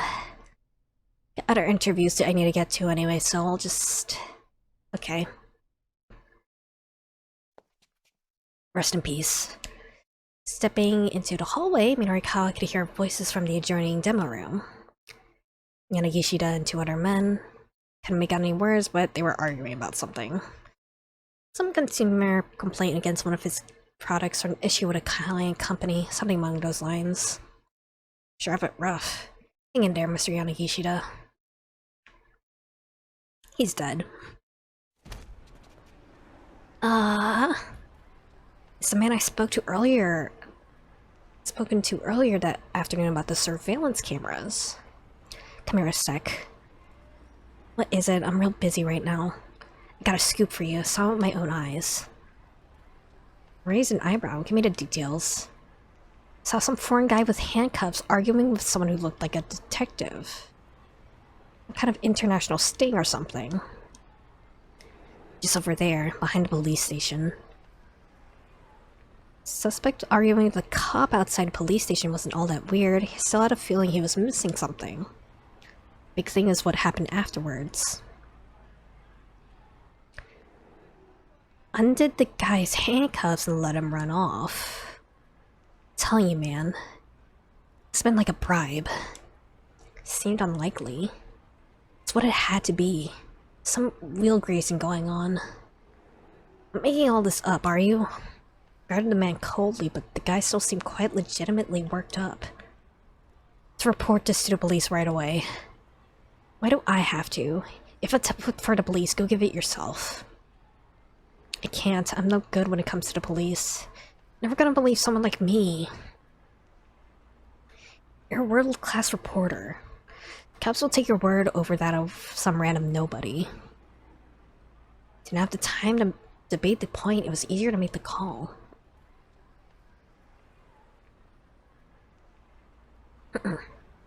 Thank you so much. I've been able to get any business done with those scary thugs around. What kind of line of business are you in anyway? Whoops, gotta get going. Left to wonder why this guy's line of work was. More important things to worry about at the moment. Hurried off in the other direction. He arrived back at Cafe Lautrec. Lock on the wall showed that it was close to 2. He had to somehow fill 6 more pages before the loan company came to Heaven Publishing to collect. Boot it up. What's with this coffee shop? Got no good magazines here. Complaining to one of the waitresses. Same guy he's been yelling at his daughter earlier. Been at the cafe this whole time. The man's face was a mask of irritation. Mostly geared towards a younger reader.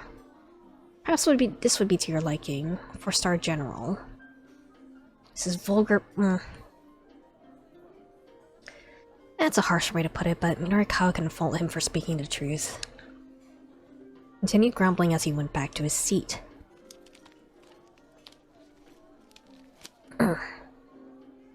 Picked up the gossip. Opened the front cover and found the scratch card still inserted within. It was bad news. Toyama might end up even further in debt. Yanked the scratch card and tore it to bits. What are you doing? The magazine itself is still perfectly readable. There's no problem here. Strode back to his seat and gazed at the laptop screen. Still hadn't finished booting up. I decided to give Chiaki a call.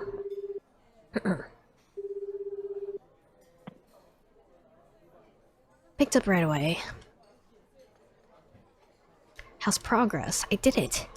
I managed to get people to hear me out. Of course you did. You got pointers from me. Couldn't have done it without you, Mr. Mino. Allowed himself a little sigh of relief. Okay then, head back to the editing department and put together an article for me. You got it. Email as soon as I'm done with things on my end. Just use the DTB to slot your piece into the right spot in the layout. Desktop publishing. Editing a manuscript's layout on a computer is preparatory to sending it to the printer. Also used to refer to software used for creating such layouts. Sure thing. Hung up then, rolled up his sleeves. Towing a pretty narrow line today. Burning Hammer event had kept him a little longer than anticipated. He needed to clean up his copy as soon as possible in order to stick to his schedule. Rose with shock. What? Still black, empty screen. take this long to finish booting up? Did he run out of battery? Oh no. It's dead. Felt the blood drain from his face.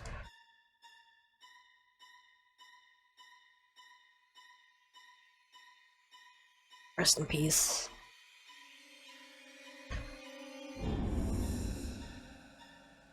Got the to be continued for that. Once again, I don't know how to get past Kano's bad end. He needs to see something from his car. I wonder if it's something to do with this one. It's about time to wrap this up.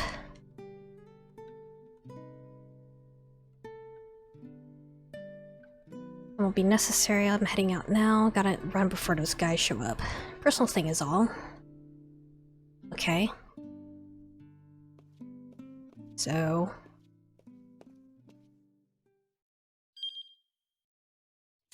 that's still- oh, yep, okay, that changed Kano's story then. Can't move again. I can't skip forward. Had to slam on the brakes. A frantic-looking man had jumped out in front of the car. What the hell are you doing? Stranger plastered his face against the passenger side window. Open up! Open the door! Okay. Don't do it. It's like they could just drive off with this fellow clinging to the car. Gotta help me. Man slipped. Someone's mowing the lawn outside. Slipped his fingers through the gap in the window, trying to force it open. Help me. Hold on, what's your deal? Help me. Look up ahead. Whipped his head around. What the hell? Tried to jump out of the car, but the frantic stranger had gotten his upper body wedged in the window and the door wouldn't open. Usually silly expression replaced with a look of shock. Exited on the driver's side and went after Al Karawan himself. Shouted at the man in the window. Get out of the way. Guy wouldn't stop trying to force his way in. Knock it off. Yanked back through the window from behind. Tough-looking man grabbed his lower body. Can't do 80 days hard labor. Still managed to cling to the car door. Shifted their grip and pulled even harder. Heard the sound of tearing fabric as the two toughs tumbled backwards. Oh. Stripped down to his boxers, he let out a pathetic wail. Man. Two toughs burst into a perverse laughter at the sight. Pantsless man snatched up his ruined garment and bolted like a startled hare. Runs more like a rat than a rabbit, though. Still cackling madly, his two pursuers rushed after him. Still staring dumbstruck at the spectacle when Stanley returned to the car. No luck, I lost track of him. This doesn't make any sense. Al Karawan was taken back to the precinct. What's he doing walking free? Have you seriously not figured it out? Or is this some kind of strange Japanese joke I'm not getting? You know something I don't? Evidently I do. Your detective Tatano let him go on purpose. That's the only explanation. Raged at the suggestion, Kano took a swing at him, but Stanley coolly caught his fist. It's not me you should be punching. It's Tatano.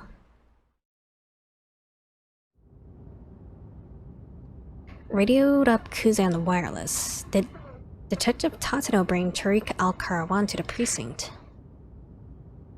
Detective Tatano has gone rogue. He what? You received eyewitness reports. An eyewitness account. Someone saw him allowing the suspect go free. Don't know Detective Tatano's whereabouts, or what the hell is going on with him. After Kano ended the call, Stanley let out a low chuckle. Got a traitor in their midst, an imposter among us. Grabbed him by the collar. What are you trying to pull? Tell me what you know. All I did is state the facts. Watch that man risk his life to talk down a would-be arsonist. He's a dyed-in-the-wool detective. He never betrayed anyone. I see. He's the real deal. He'd expected an argument. Good. I'm glad we're on the same page. Tatsuno risked his life to get people to trust him. He's a dyed-in-the-wool spy. What he is. Didn't have the words.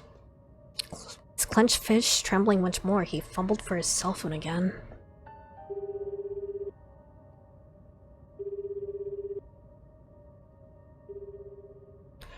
Tatsuno's number.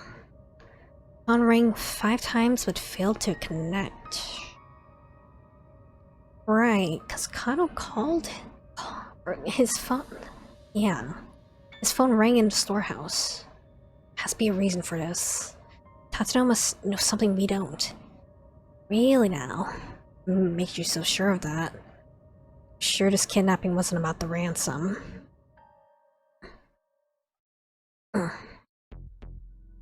Just back to 9 o'clock that morning. Head of their stakeout at the Scramble, he was walking with Tatsuno through the halls in the Shibuya precinct. Gonna do a bang-up job out there, Detective Tatsuno. Bit too excited about getting to take part in such a major case. About to see him here, right? Tatsuno patted Kano on the back. You need to take a step back, not letting yourself see the forest for the trees. What do you mean? This is no ordinary kidnapping. Talking about the location for the ransom handoff, aren't you? Doesn't make sense for the criminals to pick such a major intersection. Armor? I'm so sure that was the answer. Have you thought about why they asked him to have the sister make the handoff? Thought some more before answering. Because women are easier to deal with? Cooler? If that were the case, why not pick the mother? It's the fact that Osawa girls are twins. Having us send someone to the handoff who looks identical to the girl they kidnapped. What's gonna happen when we do that? What is going to happen, sir? I'm not sure yet. The kidnapper's plan hinges on it. Two exited through the precinct's main entrance. Up ahead rose a building stood tall against the backdrop of a bright blue sky. Let out a quick, quiet sigh. I think that so many terrible things are happening out there on such a beautiful day. Solve one case and another's waiting, he went on, as always. What is it about people that drives them to do such horrible things? A girl abducted out of pure grade. When I think about how her parents must feel, I almost can't bear it. Made their way towards the scramble, Tatsuno continued talking in a quiet voice.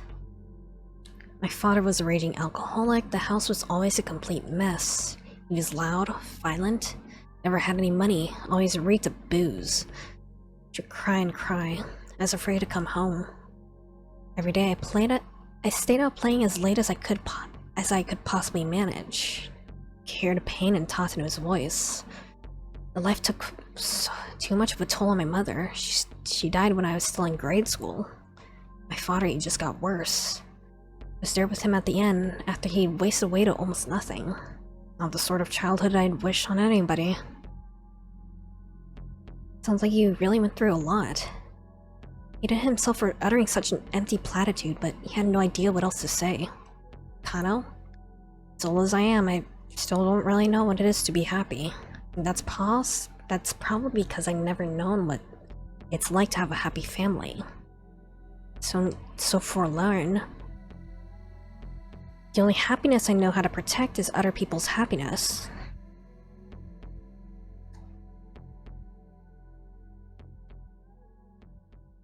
I just hope you're ready. Did his best to keep his voice as calm and level as he could, lifting up his clenched fist.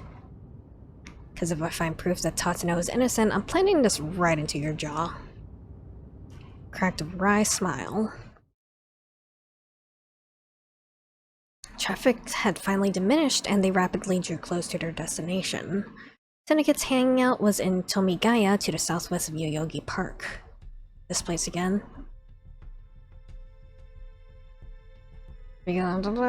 Same stuff as before. We're just here at a later time. Yep. Stanley signaled with his eyes, kicked the door in. As soon as they stepped... Yep. Lots of dead folks. They were all men who had participated in the repeated touch case handoffs, stabbed to death. Blood's not fully dried. These guys weren't killed that long ago. It looks like paint. Quickly scanned the bar high and low, but there was no sign of a killer in hiding. No trace of Maria. When the fallen men let out a faint strained groan. Stay with us? A brief gurgle rose from the man's throat. He was clearly struggling to say something. His voice was too garbled, too indistinct for Kano to make out any coherent words. Canon. Yeah. Yeah, she's the one who killed them. There is no more. The dying man went limp and still. So I guess the driving question for 2 o'clock time block is, who the fuck is Canon, and why does he tell me know her?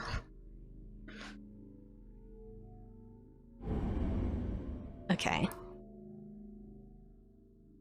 I went a little bit over, but it feels right to just finish an entire time block in a single stream. Why do you have red around your mouth, Achi?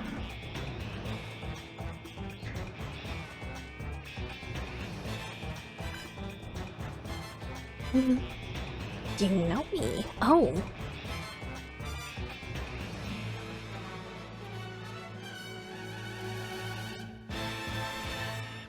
Yeah. God, I'm getting really into this story. It's a really good story. Goddamn. Goddamn. Oh. Take it off. Come on. She's so cute. She the same? Yeah, I think she's the same actress as Hitomi. She's very cute. Unless, like, Hitomi's actress is also a twin or something. I don't know.